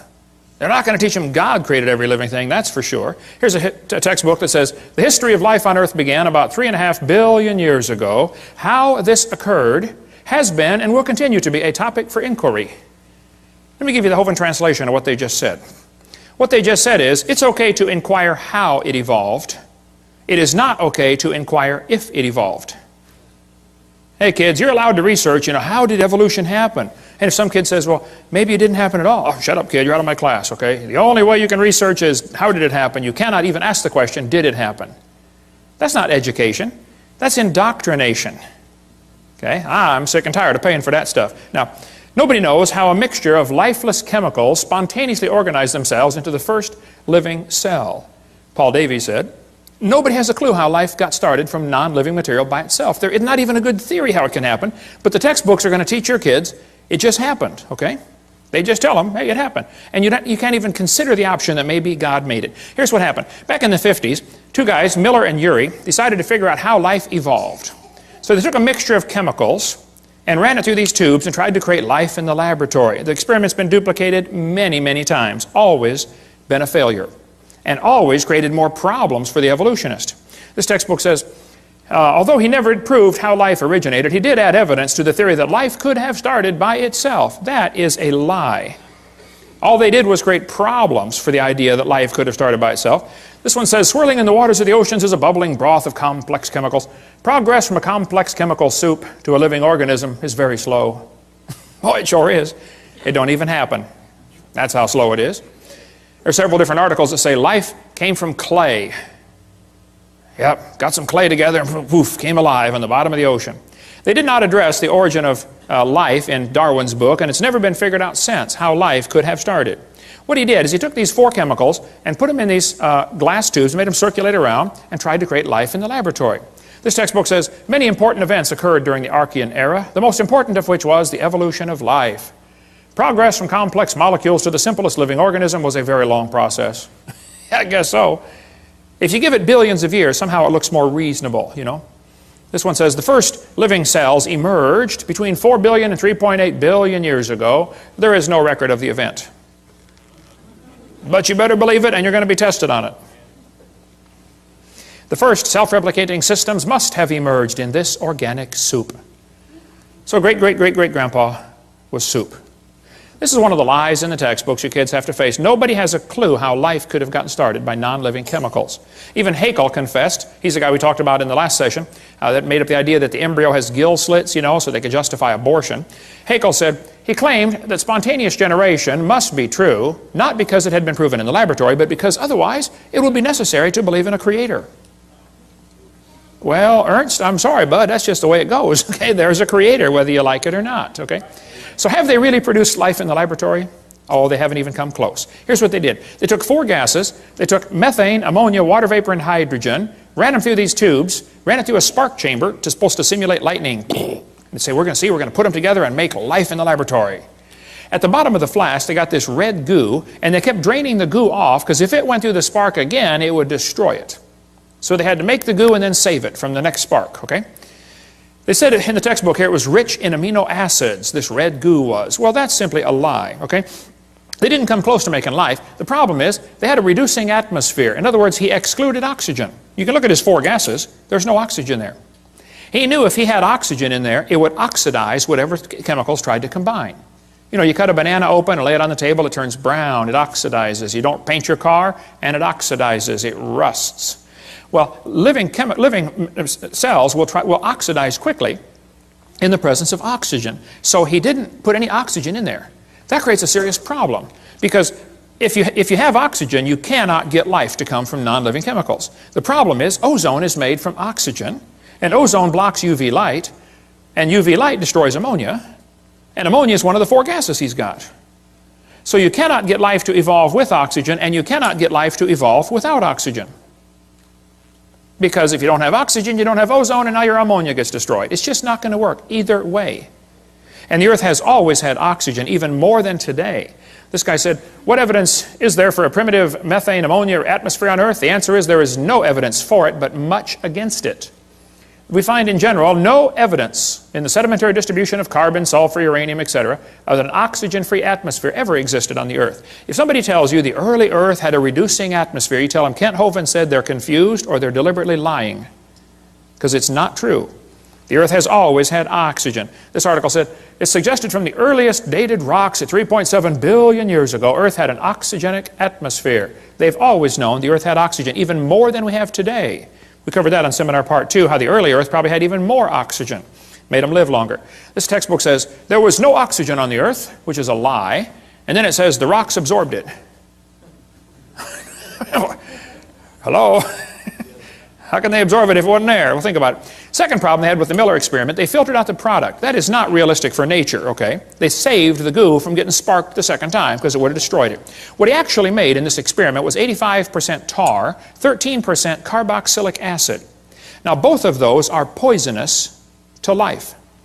If you make a mixture that's 98% poisonous to the other 2%, I don't think it's logical to say you've succeeded in creating anything that's going to help make life, okay? The problems are he made mostly only 2 amino acids. There are 20 different ones required to make life. 20 different amino acids. Now, these amino acids are kind of like letters of the alphabet, okay? You have to have 26 letters in the English alphabet to make all the words that we have. Well, you have to have 20 different amino acids to make all the proteins that your body has. With those 20 different amino acids, your body can build a bazillion different kinds of proteins. Kind of like you can make a lot of different words with the same 26 letters, okay? What he actually made was a couple of letters, like 2 of the letters of the alphabet, by combining these gases.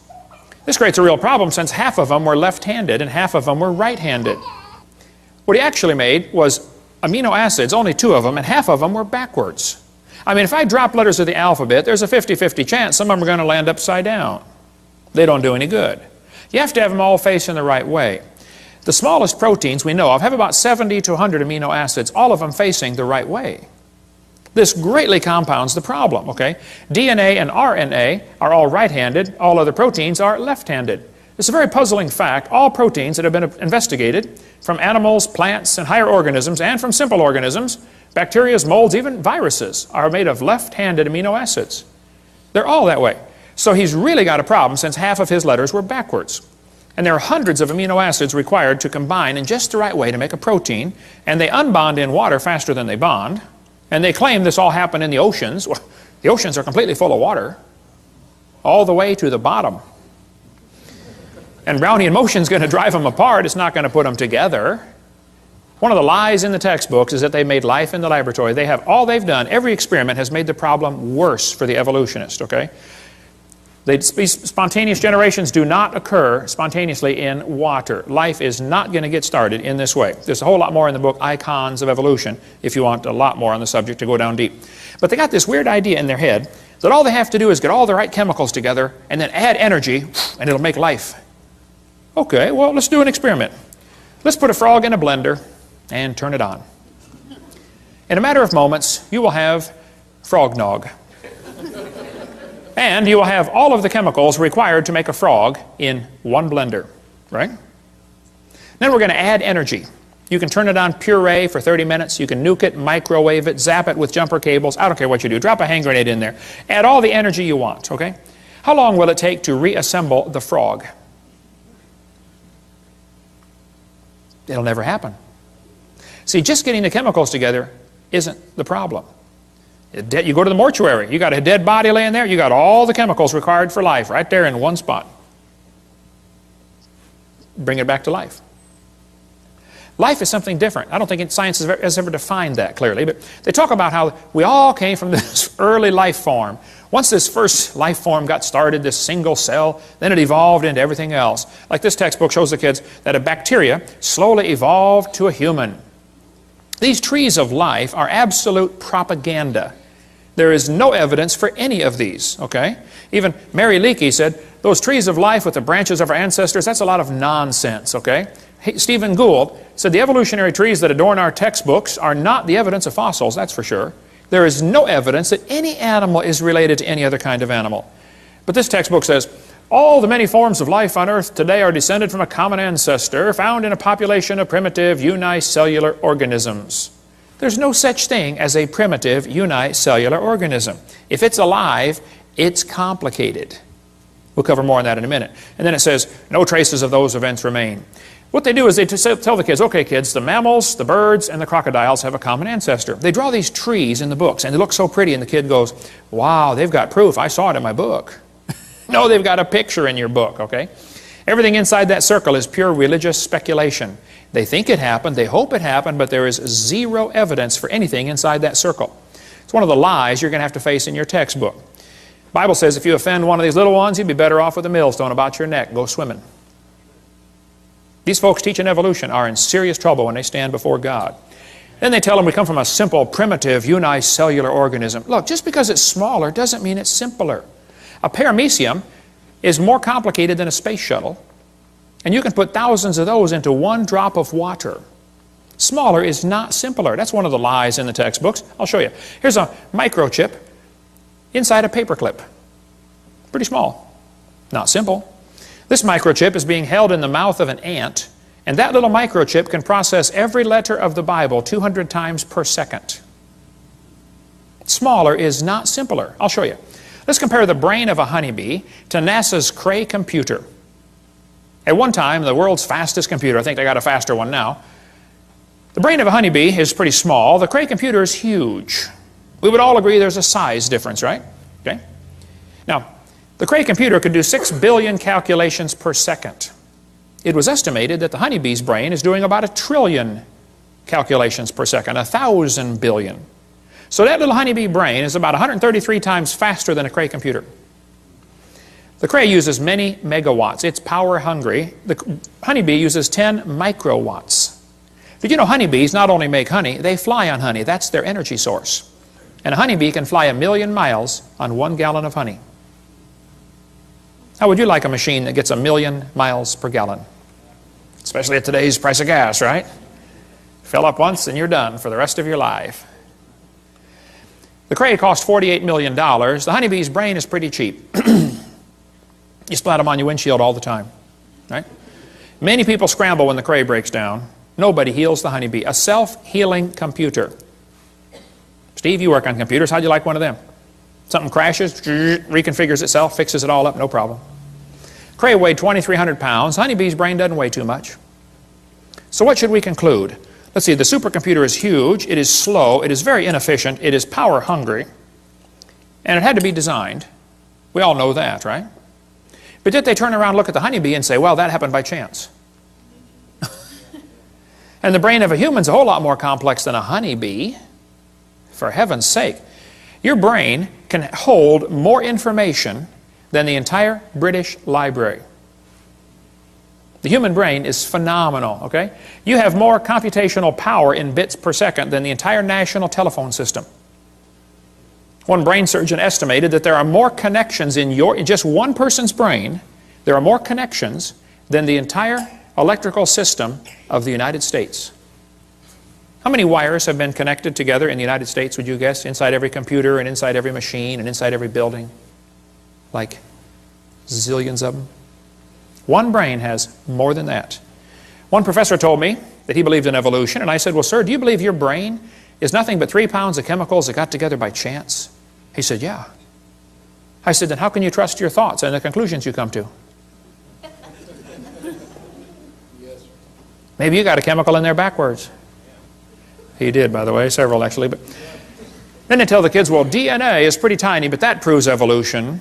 That's what this textbook says. We have evidence of evolution from molecular biology. Darwin speculated all forms of life are related. This speculation has been verified. They are lying to your kids. Nothing about DNA has helped with the evolution theory at all. DNA, which stands for deoxyribonucleic acid, is the most complex molecule in the universe. Unbelievably complicated molecule. That little DNA molecule, average person has 50 trillion cells in their body with 46 of those little molecules in each cell. 46 chromosome strands in each cell of your body. If you extracted all of it, it would only fill about 2 tablespoons.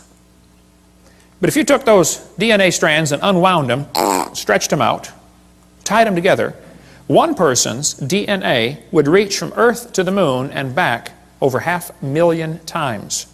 Round trips to the moon. They say the DNA holds more information than all computer programs ever written by man combined. IBM models the newest computers after DNA. The quantity of information is so vast we have to invent new numbers to measure it. Not terabytes, petabytes, or exabytes, yottabytes, and zettabytes. All the words uttered by everyone who ever lived would amount to 5 exabytes. And your DNA and your chromosome holds more information than that.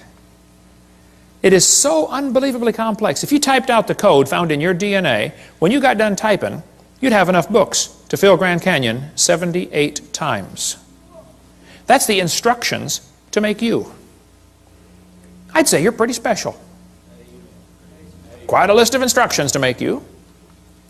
David said, I will praise thee, for I'm fearfully and wonderfully made. And he didn't have a microscope, and he could figure that out. Yeah.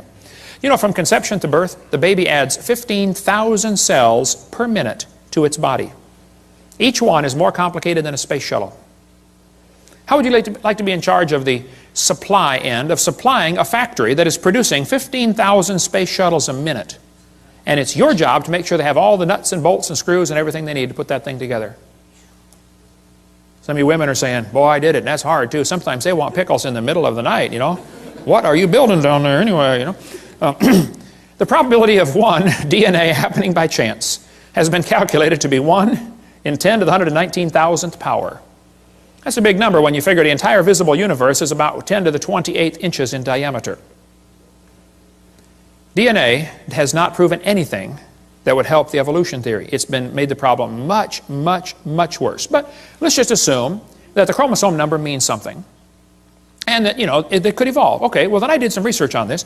I discovered penicillin has 2 chromosomes. That one had to evolve first. And then slowly over millions of years, they got some more chromosomes, because they're complicated, you know, and turned into a fruit fly. You can see the similarity there. It's only got 8 chromosomes. And then very slowly it evolved some more chromosomes and became either a tomato or a housefly.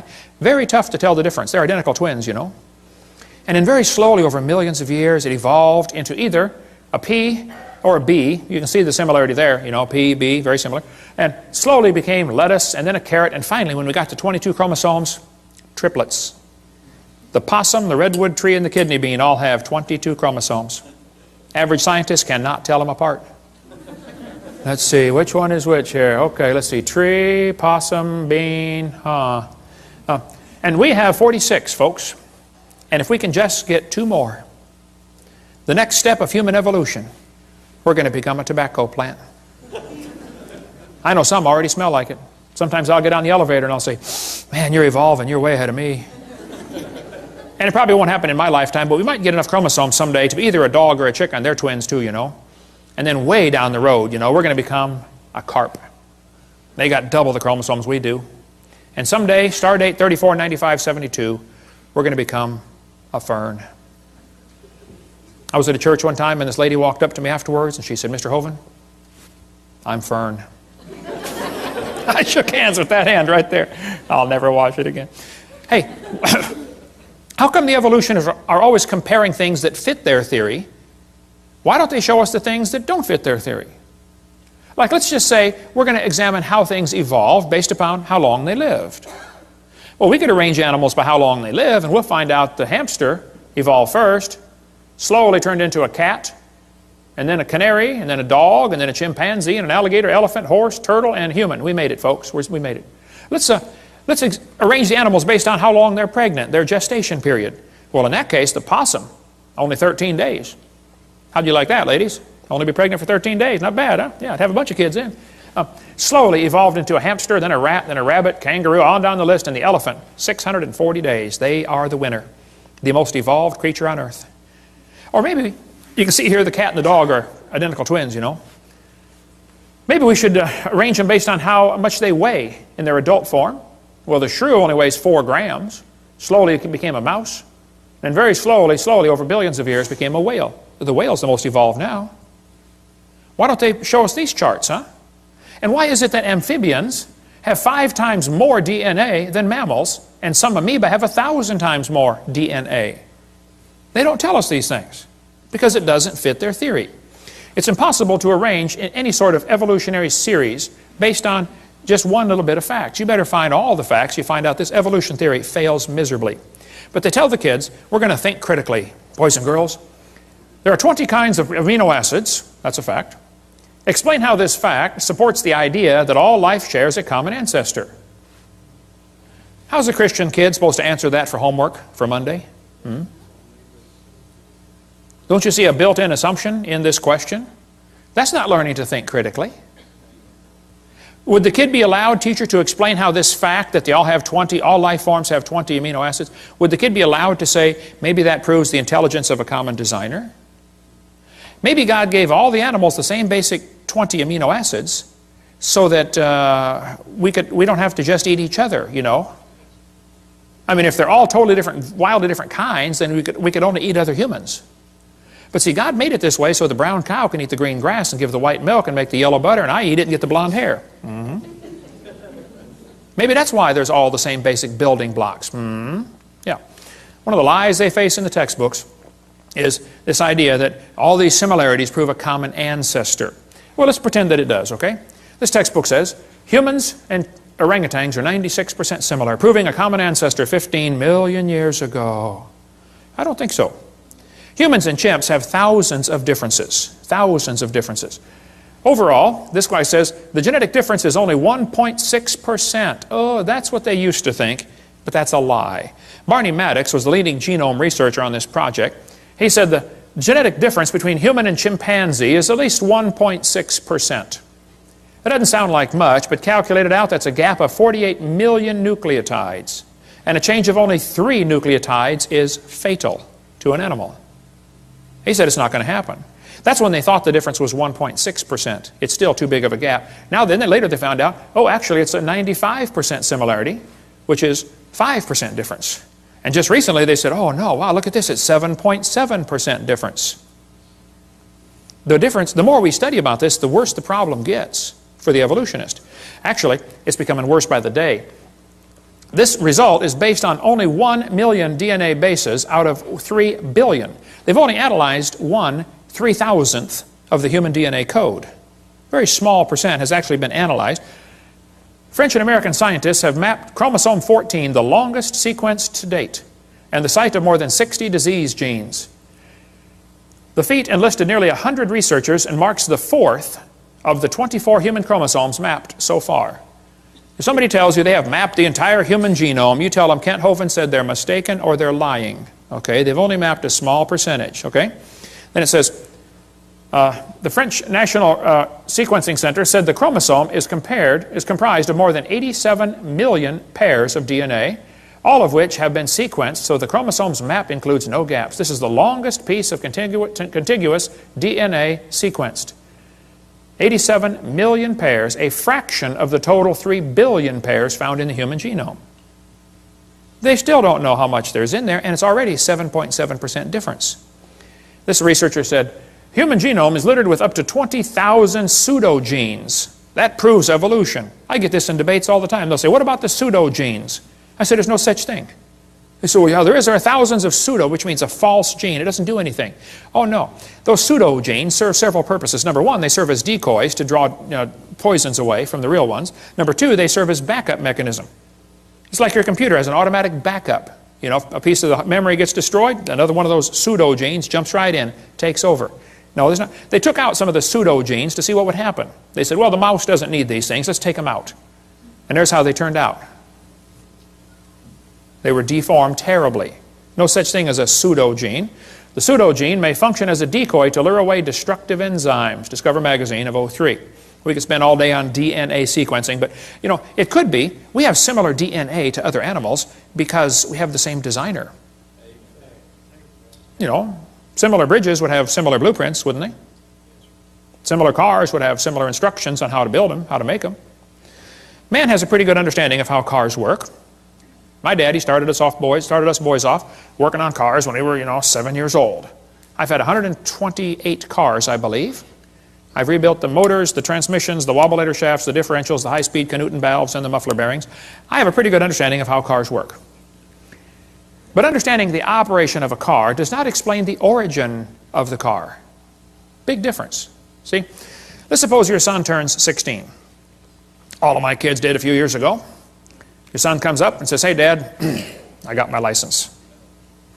Let me see that thing, son. Let me see your license. Come on. Wow, son, that's a lousy picture. It is a good likeness, though. He says, hey, Dad, can I drive the car? Well, son, your mom and I knew this day was coming. The car is a very complicated machine. Did you know there are 3,000 bolts required to hold a car together, and one nut can scatter it all over the highway? We don't think you're ready for the whole car, son. We're going to let you slowly evolve into the car. This year we're going to give you 10%. Next year maybe just a little more. Hey, what good is 10% of a car? That's what you put in a junkyard. How many things have to be right on a car to make it work? Like thousands of things? How many things would have to be wrong to make it stop working? Any one of the many thousands of things. Like not having the keys, not having any gas in it, Take the distributor cap off and run a pencil around the inside and put it back on. Boy, they'll never find that one. Take the spark plug wire off, put a doorbell wire in there, shove it back down, feed the doorbell wire through the firewall, and weave it through the fabric of the front seat. Do that when they're going on their honeymoon, get in the car. Wow, let's go, honey. Bam! Ooh. Whoa, what was that? Okay. There's 1,000 things that make your car quit running. Probably 10,000 ways to stop a car from running. Shove a potato in the exhaust pipe, watch what happens. I don't want to give you any more ideas, okay? But there are thousands of differences between humans and chimpanzees. But if you think a percentage of similarity proves a relationship, let me show you the research I've been doing. I discovered clouds are 100% water. Watermelons are 97%. It's only 3% difference. That proves they're related. Jellyfish are 98%. Missing link. And so are snow cones. Yeah, there we go. We got the proof, okay? Then they tell them fossils prove evolution. I say, guys, you got to be kidding. This textbook says, evidence of evolution from the fossil record. Oh, no, don't give me that. That's a lie. There is no fossil record. There's a bunch of bones in the dirt. It's not a record, okay? You're putting your interpretation on those bones they're digging out of the dirt. There is no fossil record. This textbook says evolution is a fact. The fossil record provides some of the strongest evidence that species evolved over time. This is silly. There is no fossil record. You don't look back into time. You look at a bunch of bones you dug out of the dirt. And you put your interpretation on them, okay? Fossils only exist in the present. They don't exist in the past. I mean, you're digging them up and it's 2005, okay? You can't say, wow, this fossil is 40 million years old. You don't know that. Okay? All we do is put our interpretation on the fossils. But the kids are taught, fossils contribute to our understanding of evolution. Kids, keep in mind, dead animals do not reproduce or evolve. Darwin said, if my theory is true, numberless intermediate species ought to have be found in the fossil record. Well, I'm sorry. This guy said, since Darwin, many of these links have been found. Oh, they are lying to you. No missing links have been found. Even David Robb, who believes in evolution, says, in the years after Darwin, his advocates hoped to find predictable progressions. In general, these have not been found. Yet the optimism has died hard, and some pure fantasy has crept into textbooks. You're kidding. Fantasy in the textbooks? That's a fancy word for a lie. Okay? And we could spend 2 days on the fossil record. There's no fossil record, and there are gaps all over the place. Every place where there ought to be something, they find nothing. No evidence for how the whale evolved, or how the birds evolved, or how the flowering plants evolved. No evidence whatsoever. If you find a fossil in the dirt, all you know is it died. You couldn't prove it had any kids, and you sure couldn't prove it had different kids. And why would you think a bone in the dirt can do something animals today cannot do, which is produce something other than their kind? Luther Sunderland wrote to major evolutionists all over and said, hey, where's the evidence for evolution? They wrote back and said, we don't have it, somebody else has it. He wrote to Colin Patterson because Patterson has access to the largest fossil collection in the world, British Museum of Natural History. Nobody's got more fossils than them. Patterson wrote a book about evolution, but he didn't show any missing links. So Sunderland wrote him a letter and said, excuse me, why didn't you show the missing links in your book? I'd like to see a picture of the missing link. Patterson wrote back and said, I fully agree with your comments on the lack of evolutionary transitions in my book. If I knew of any, fossil or living, I would certainly have included them. I will lay it on the line. There is not one such fossil. There are no missing links. The whole chain is missing. It's not a link they're looking for, folks. Even Stephen Gould said the absence of fossil evidence is a nagging problem for evolution. Yeah, it sure is. Stephen Gould died with a set of my videos on his shelf in his library. I hope he watched them. I donated them to him years ago, way before he died. Hopefully he watched them and got saved. I don't know. So Niles Eldridge and Stephen Gould have kind of resurrected the punctuated equilibria idea that came actually from Richard Goldschmidt. Goldschmidt said, the first bird hatched from a reptilian egg. They got so frustrated looking for missing links, they couldn't find any. They said, well, this just proves evolution happened quickly. Oh, I see, yeah. And this bird that hatched from the reptile egg, excuse me, who did it marry? Don't you have to have two in the same place of the opposite sex? I mean, what if you get two males? And don't they have to be at the same time in history? What if one's born just 10 years before the other one? Just missed it. You got to get them in the same place of the opposite sex at the same time, and they got to be interested. You got a whole bunch of problems, okay? Serious problems. Then they tell the kids to think critically. Which theory best describes the organism's evolution? Gradualism or punctuated equilibria? Look what they do. Kids, which theory is the best explanation? Slow evolution or fast evolution? Do you see how they're giving the kids two options, both of which are false? Which is correct, boys and girls? Elephants are orange or elephants are pink? Oh man. Mom, what should I write for this one? I don't know, honey. Go do your homework.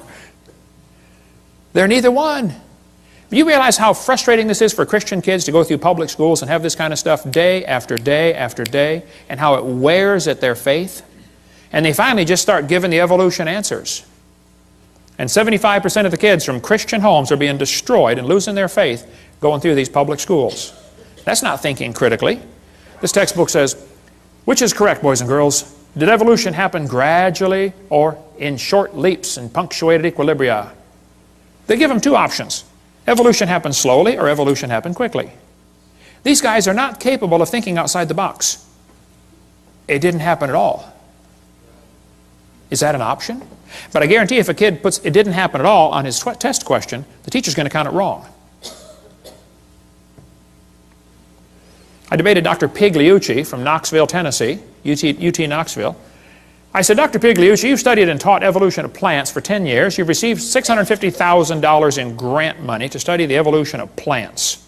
What's the best evidence you know of for evolution? That was my question. His answer was, the evolution of whales. I said, just exactly what kind of plant is a whale anyway? Yeah. He said, the hippo is evidence for evolution because it's in the process of adapting to an aquatic way of life. Hippo is proof for evolution because it likes to go in the water. Wow, I like to go in the water too. What's that mean? Evolution's a shell game. Everybody thinks that somebody else has the evidence. The biologist says, oh, we don't have it. The geologist has it. The geologist says, oh, we don't have it. The anthropologist has it. It's a shell game with one major difference. You know how they put the P down there and try to get you confused, you know, which one has the P? The difference is, there's no P under any of them. Nobody has the evidence. Nobody. They're all lying. They say, what about horse evolution? Yes, boys and girls, you see this? The four-toed horse evolved to the one-toed horse. That's a lie, proven wrong 55 years ago. The hyrax is the so-called four-toed horse. They're still alive today in Africa and Turkey. There's still a little bitty critter. There's one right there, a hyrax. They don't tell you the early horse had 18 pairs of ribs. The next one had 15. These animals are not even related. They just picked some bones and put them in order they wanted them. The next one had 19 and then back to 18. This horse evolution theory was proven wrong a long time ago. There's a whole variety of horses today, by the way, big ones and little ones. But back in 1950, G.G. Simpson, a famous evolutionist, said, this horse evolution was unintentionally falsified. It's not true. The evolution of the horse was all wrong. It never happened in nature. Horse evolution has not held up under close examination. The whole idea was made up by Othniel Marsh back in 1874. He picked animals from all over the world and put them in order the way he wanted it to happen. He never found them in that order, okay? Modern horses are found in the same layers as the so-called ancient horse. The ancient horse is just an animal still alive today in Turkey and East Africa. The ribs, toes, and teeth are different. In South America, the fossils are in the reverse order. Real problem. They're never found in the order presented in the textbooks. Tulsa Zoo finally took out their display because a friend of mine wrote him a letter and said, hey, why do you have the horse evolution on display? I've got the letters here somewhere. Did you get those out, Steve? They're in the suitcase? Okay. You can come read those later. He wrote him a letter and said, guys, your horse evolution thing was proven wrong like 50 years ago. You know, would you please remove the display? And they said, we don't have the funding to remove it. So he went to a sign shop and got a bid for a sign, $60 or something, that says, we'll take this, the sign would say, we will take down this display as soon as we receive the funding, because the display is not accurate. He went into the curator at the zoo and said, here's $60 for the sign. This guy will make the sign. When would you like it delivered? He said, what's this? Oh, you're going to take down, we're going to take down the display when we get the funding. Yeah, he said, you ought to at least warn the people, you know, the display's not right. Well, they didn't take it down. Finally, I forget, 2,000 people signed a petition saying, get this thing out of our zoo. It came on the evening news, 10 o'clock one night. Tulsa Zoo has a false display. Next morning, it was gone. They found the funding. 6 months later, they put it back up. Yale University still has their horse evolution on display, proven wrong 55 years ago. Get more on the horse evolution in the book Icons of Evolution. Just because you can arrange animals in order, that doesn't prove anything. Even if you find them buried in a certain order, that doesn't prove anything. If I get buried on top of a hamster, does that prove he's my grandpa? No! Order of burial means nothing. But if you think you can arrange things and that somehow proves something, okay. I've been doing a lot of research on the evolution of the fork. I've pieced together fragmentary evidence for a long time. I believe, after studying this very intently, that the knife evolved first. Slowly, over millions of years, great geological pressures squeezed it and made it concave on one side, convex on the other, and squeezed it into a spoon. And then slowly, erosion cut grooves into the end and turned it into a fork. I knew I was onto something here, but I felt like I had a missing link, particularly between the spoon and the fork. I just couldn't find it. Till one day I was flying to Connecticut on U.S. Air. I was 30,000 feet off the ground, and the stewardess walked down the aisle and just handed me the missing link. I don't think she knew what she had, but my trained scientific eye picked it up right away. I said, wow, this is it. I've got it. I stuck it in my pocket. Later that day, I went to Popeye's Chicken and found another one. There they are, folks, the missing links. So the evolution of silverware is nearly complete. Of course, we got a few mutants along the way. Didn't quite survive for some reason, you know. And of course, people found out I was doing research on this. They all wanted to be famous, you know. So they tried to get in on the glory. They sent me their research. This one was an obvious fork head on a spoon handle. I mean, look, it didn't get by me. I caught it right away, you know. They don't get stuff. I don't fall for stuff like that. Even the races, of course, evolved over the along the ways. But look, if you want to arrange things, you can turn a cat to a cot to a dot to a dog by changing one letter at a time. You can play with this for a while, turn yourself into a fool when you're done. They say dinosaurs turned to birds. There are very few ideas as dumb as this one. The Bible says God made the birds on day 5. He made the reptiles on day 6. Evolution says reptiles came first and then the birds. You know, everything about evolution is backwards to the Bible. Everything. But this article says, dinosaurs alive as birds, scientist says. Oh, wow, scientist says. Well, that proves it right there. Just like it gives some kind of authority. Wow, scientist says. This is absurd. Everything about the bird evolution is baloney. Okay? Archaeoraptor was listed in 1999 as the missing link. Yes, boys and girls, breaking news, National Geographic, we found the missing link. They had a whole big article about the missing link has been discovered. Then a couple months later, oops, it was proven wrong. You know, everything about these feathered dinosaurs has been proven baloney. But guess what? They're still teaching it. Here's a whole book, The Feathered Dinosaurs of China. Well, you just got this recently? Why would they still be teaching something that's been proven wrong for 5 years? All this feathered dinosaur stuff is baloney. It's all baloney. We cover more on that in one of the debates I did. I forget which one, but they say birds are descendants of dinosaurs. Well, kids, in case you don't know, there are a few differences between a dinosaur and a bird. Okay, you don't just put a few feathers on them and say, come on, man, give it a try. It won't hurt too bad. It's just not that easy. See, reptiles have 4 perfectly good legs. Birds have 2 legs and 2 wings. So if his front legs are going to change to wings, somewhere along the line they're going to be half leg and half wing. Which means on that particular day he can't run anymore and he still can't fly yet, so he's got a real problem. Serious problem. They say Archaeopteryx is proof for evolution. You got one here on the table, brother, Archaeopteryx. Whenever you buy a bag of dinosaurs, they almost always stick one of these in there. Archaeopteryx. Wow. And this somehow gets an impression to the kids. Wow, we got proof that dinosaurs turned to birds. Here's one here with feathers on it. They're lying. It's still in the textbooks. I mean, today, about Archaeopteryx, and it's been proven years ago, Archaeopteryx was just a bird, a perching bird. Alan Fiducia, who believes in evolution, says it's not a missing link. It had the right features for flight. All the features of the brain were for flight, okay? Archaeopteryx means ancient wing, and he had claws on his wings. Well, that's kind of unusual, okay. But 12 birds today have claws on their wings. The swan, the ibis, the hoatzin, several birds have claws. They say, well, he had teeth in his beak. Well, not many birds have teeth. Some do. Here's a hummingbird has teeth in his beak. But most birds don't have teeth, I agree. Actually, some mammals have teeth. Some don't. Some birds have teeth. Some don't. Some fish have teeth. Some don't. Some of you have teeth. Some don't. Okay? So, missing link. The Chinese dino bird was a forgery, and we don't have time to cover all that today, but we give lots more on that on the one of the debates I did. It's true feathers and scales are both made of keratin, same building block, that's true. But that's where the similarity stops, okay? Actually, birds and reptiles have different lung system, different reproductive system, different body covering, different brain, I mean a different circulatory system.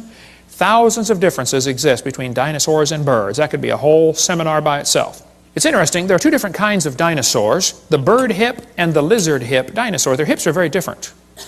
Ask an evolutionist, which type of dinosaur evolved into the bird? Was it the bird hip or the lizard hip? And they will probably kind of hang their head and quietly say, well, it was the lizard hip.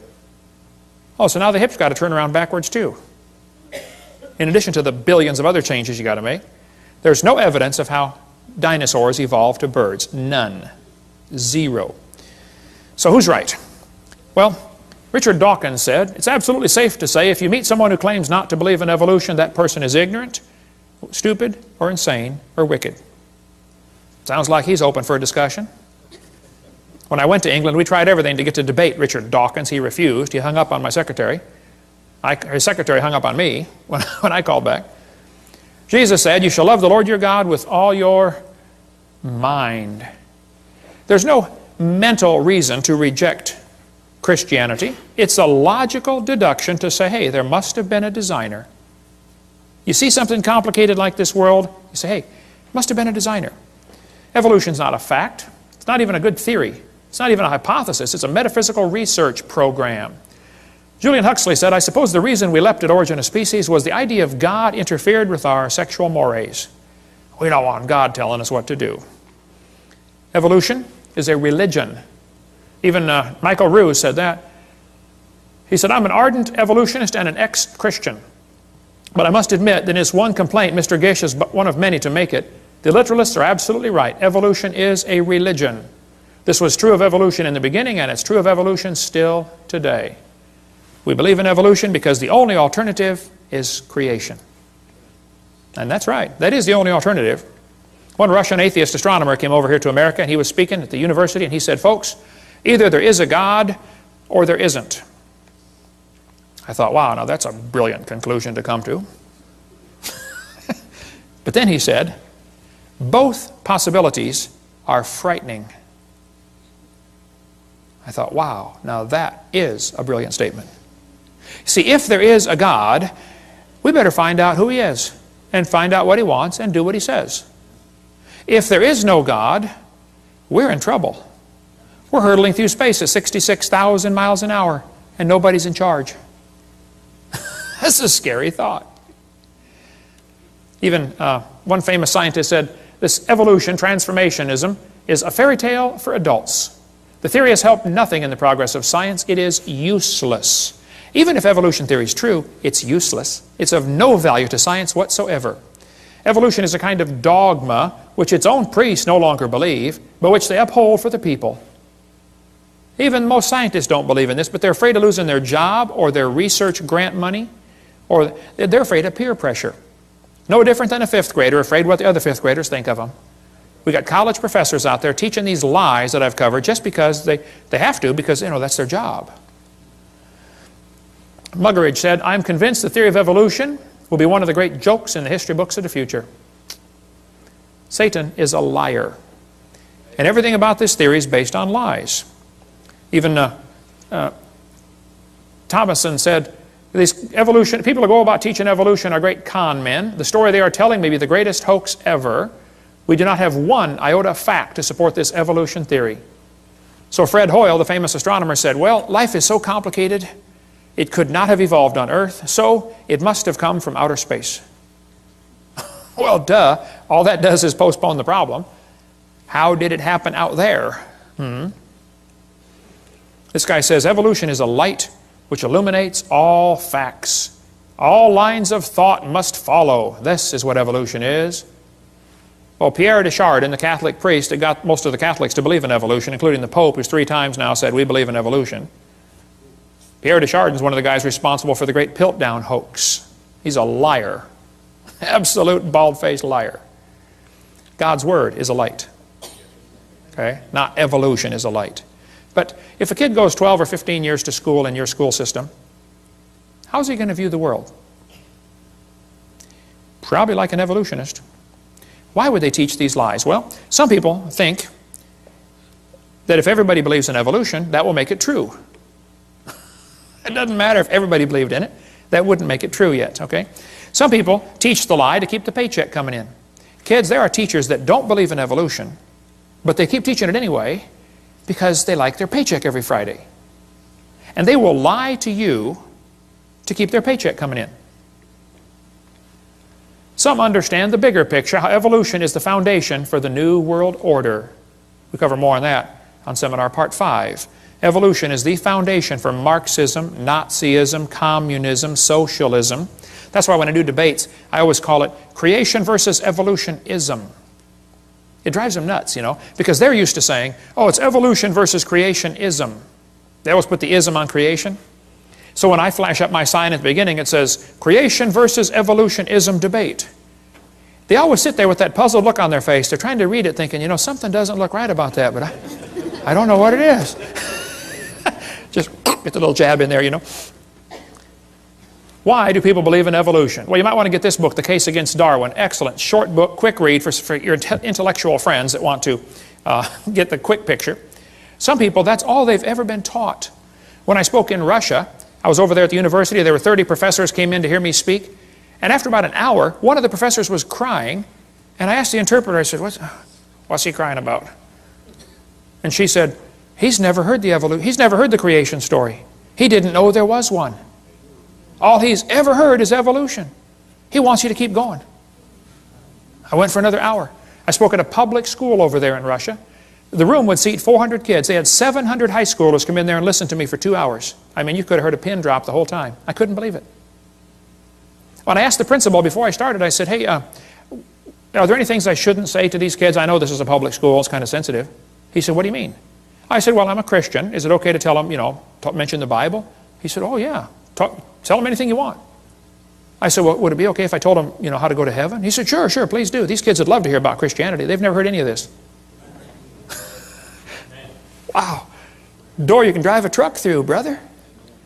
But they use the same lies in Russian textbooks. Here's a Russian textbook talking about the forelimb proving evolution, the different geologic column strata, all the stuff we covered earlier. So why do they believe this stuff? Well, some believe it because that's all they've been taught. Some, their job depends on it. Some, they hope there's no God to answer to. They did not like to retain God in their knowledge, the Bible says. They just don't like this idea. And it says, God will send them strong delusion. The more I think about this, that is so true. Anybody that believes they came from a rock 4.6 billion years ago has to be strongly deluded. Think about it. Oh, there's so much we could cover on this. Some people simply have too much pride to admit they have been wrong all their life. So, kids are being taught evolution. There's no question about it. Kids are being lied to in these textbooks. There's no question about it. What do we do about it? Well, we cover that in great detail on our public school presentation on the Green series of tapes. Get the public school presentation. We'll tell you step by step what to do, how to get these lies out of your textbook, how you can get on the school textbook selection committee, how you can get your kid exempt from class. Parents, if your kids are in a public school, you should send a little note to the teacher saying, I don't want my child taught evolution. It's against my religious convictions. Sign it, notarize it if you'd like, give it to the teacher and to the principal. Then if they continue giving you a hard time, you say, oh, now, excuse me, do you discriminate against people because of their religious convictions? Watch their eyes light up on that one. And if they still give you a hard time, contact me. I got some lawyers waiting in the wings that are anxious to get a lawsuit like that. Title 42, discrimination based on religion. Wow. That principal's going to be the garbage collector the next week. I guarantee that principal's going to call that teacher in and say, look, let this kid out of class. Stop teaching evolution. I had one guy call me a couple years ago. He said, Brother Hovind, my second grade daughter's teacher just called me. And the teacher said, Mr. Jones, whatever his name was, I forget. He said, your second grader's in my class, your daughter, and she stops me every time I start teaching something about evolution. And the teacher said, I've just decided I'm going to skip this evolution stuff for the rest of the year until your daughter's out of my class. And my first thought was, yay. And then I thought, wait. Why are we sending second graders off to war? This is a battle the parents ought to be fighting, not the kids. We're the salt of the earth. Salt irritates. Hey, if nobody's irritated at you, you're not a good Christian. You don't have to try to irritate them. You try to be salty. That will irritate them. Salt preserves from corruption. How come you got so many lies in the textbooks right here in Tennessee in the middle of the Bible Belt? Where's the Christians that are supposed to preserve the world, huh? Why don't some of you get on the school board and do something about this? Why don't some of you get a committee to say, hey, let's take these pages out of the book. This is a lie. It won't cost the school anything. I'll show you. How many of you would volunteer to take the pages out of the book and bring your own scissors? Won't cost the school a dime. Let's do better than that. How many of you would pay $20 for the privilege of being on the committee to cut the pages out of the book and still bring your own scissors? We just had a fundraiser. We just raised $1,000 for the school. Wow. Won't cost them a dime. There are many good, sincere, godly public school teachers, and I praise God for them. And they are as frustrated as I am with what's going on. If you've got a good teacher in your school that wants to do what's right, support them. Because I guarantee if there's a teacher that tries to get up and stand up for creation and against evolution, there's a good possibility they'll get fired or get persecuted for it. We cover much more on that on video number 7, how teachers get persecuted for standing up for what's right. Many teach this theory because they simply have never been taught anything else. Many don't know it's okay to teach creation. It's perfectly fine. Well, what do we do? Well, there's a long history of how we got this theory in our schools, so we'll cover all that in the public school presentation. And what do we do about it? It's all covered on videotape number 5. We'll show you the dangers of this theory. It's not just a dumb idea, it's a dangerous religion. And then tell you some real practical steps to fix it on Seminar Part 5.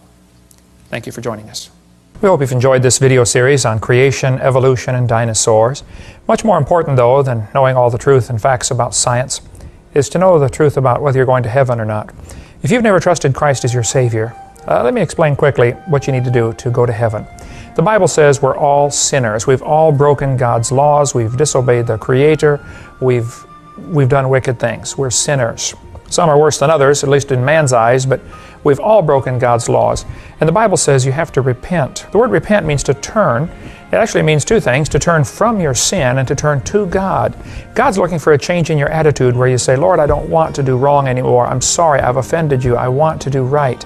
And you turn from sin and you turn to God and say, God, would you please forgive me? Would you save me? The Bible says in Romans chapter 3, verse 23, that all have sinned and come short of the glory of God. You need to admit you're a sinner. Number 2, the Bible says in Romans 6:23, the wages of sin is death. We deserve to die and go to hell because of our sin. But Jesus died for you. He loves you. He wants you to come to heaven.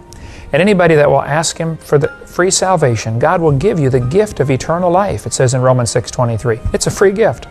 And it says in Romans chapter 10 and verse 13, whosoever shall call upon the name of the Lord shall be saved. If you would just call and say, Lord, I'm a sinner, would you please forgive me? And ask Him. He will give you that free gift of eternal life. Why don't you just pray with me right now and you could receive Christ as your Savior. There's no magic words. God's looking at your heart. But if you could say this and mean it, God would forgive you. Just say, Dear Lord Jesus, I know that I'm a sinner. I've broken your laws. I'm sorry. Please forgive me. Please apply your blood to my account and forgive my sins and take me to heaven. In Jesus' name, amen. The Bible says if you call upon the Lord, you shall be saved. So if you've asked the Lord to save you, He promised He'd save you. Now your job is to grow. Read your Bible, pray, get involved in a good Bible-believing church, and begin to grow to be a good Christian.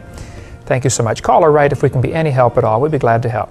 For more information on the Ministry of Creation Science Evangelism, write us at Creation Science Evangelism, P.O. Box 37338, Pensacola, Florida 32526, USA. Or call us at 850-479-3466. That's 850-479-DINO.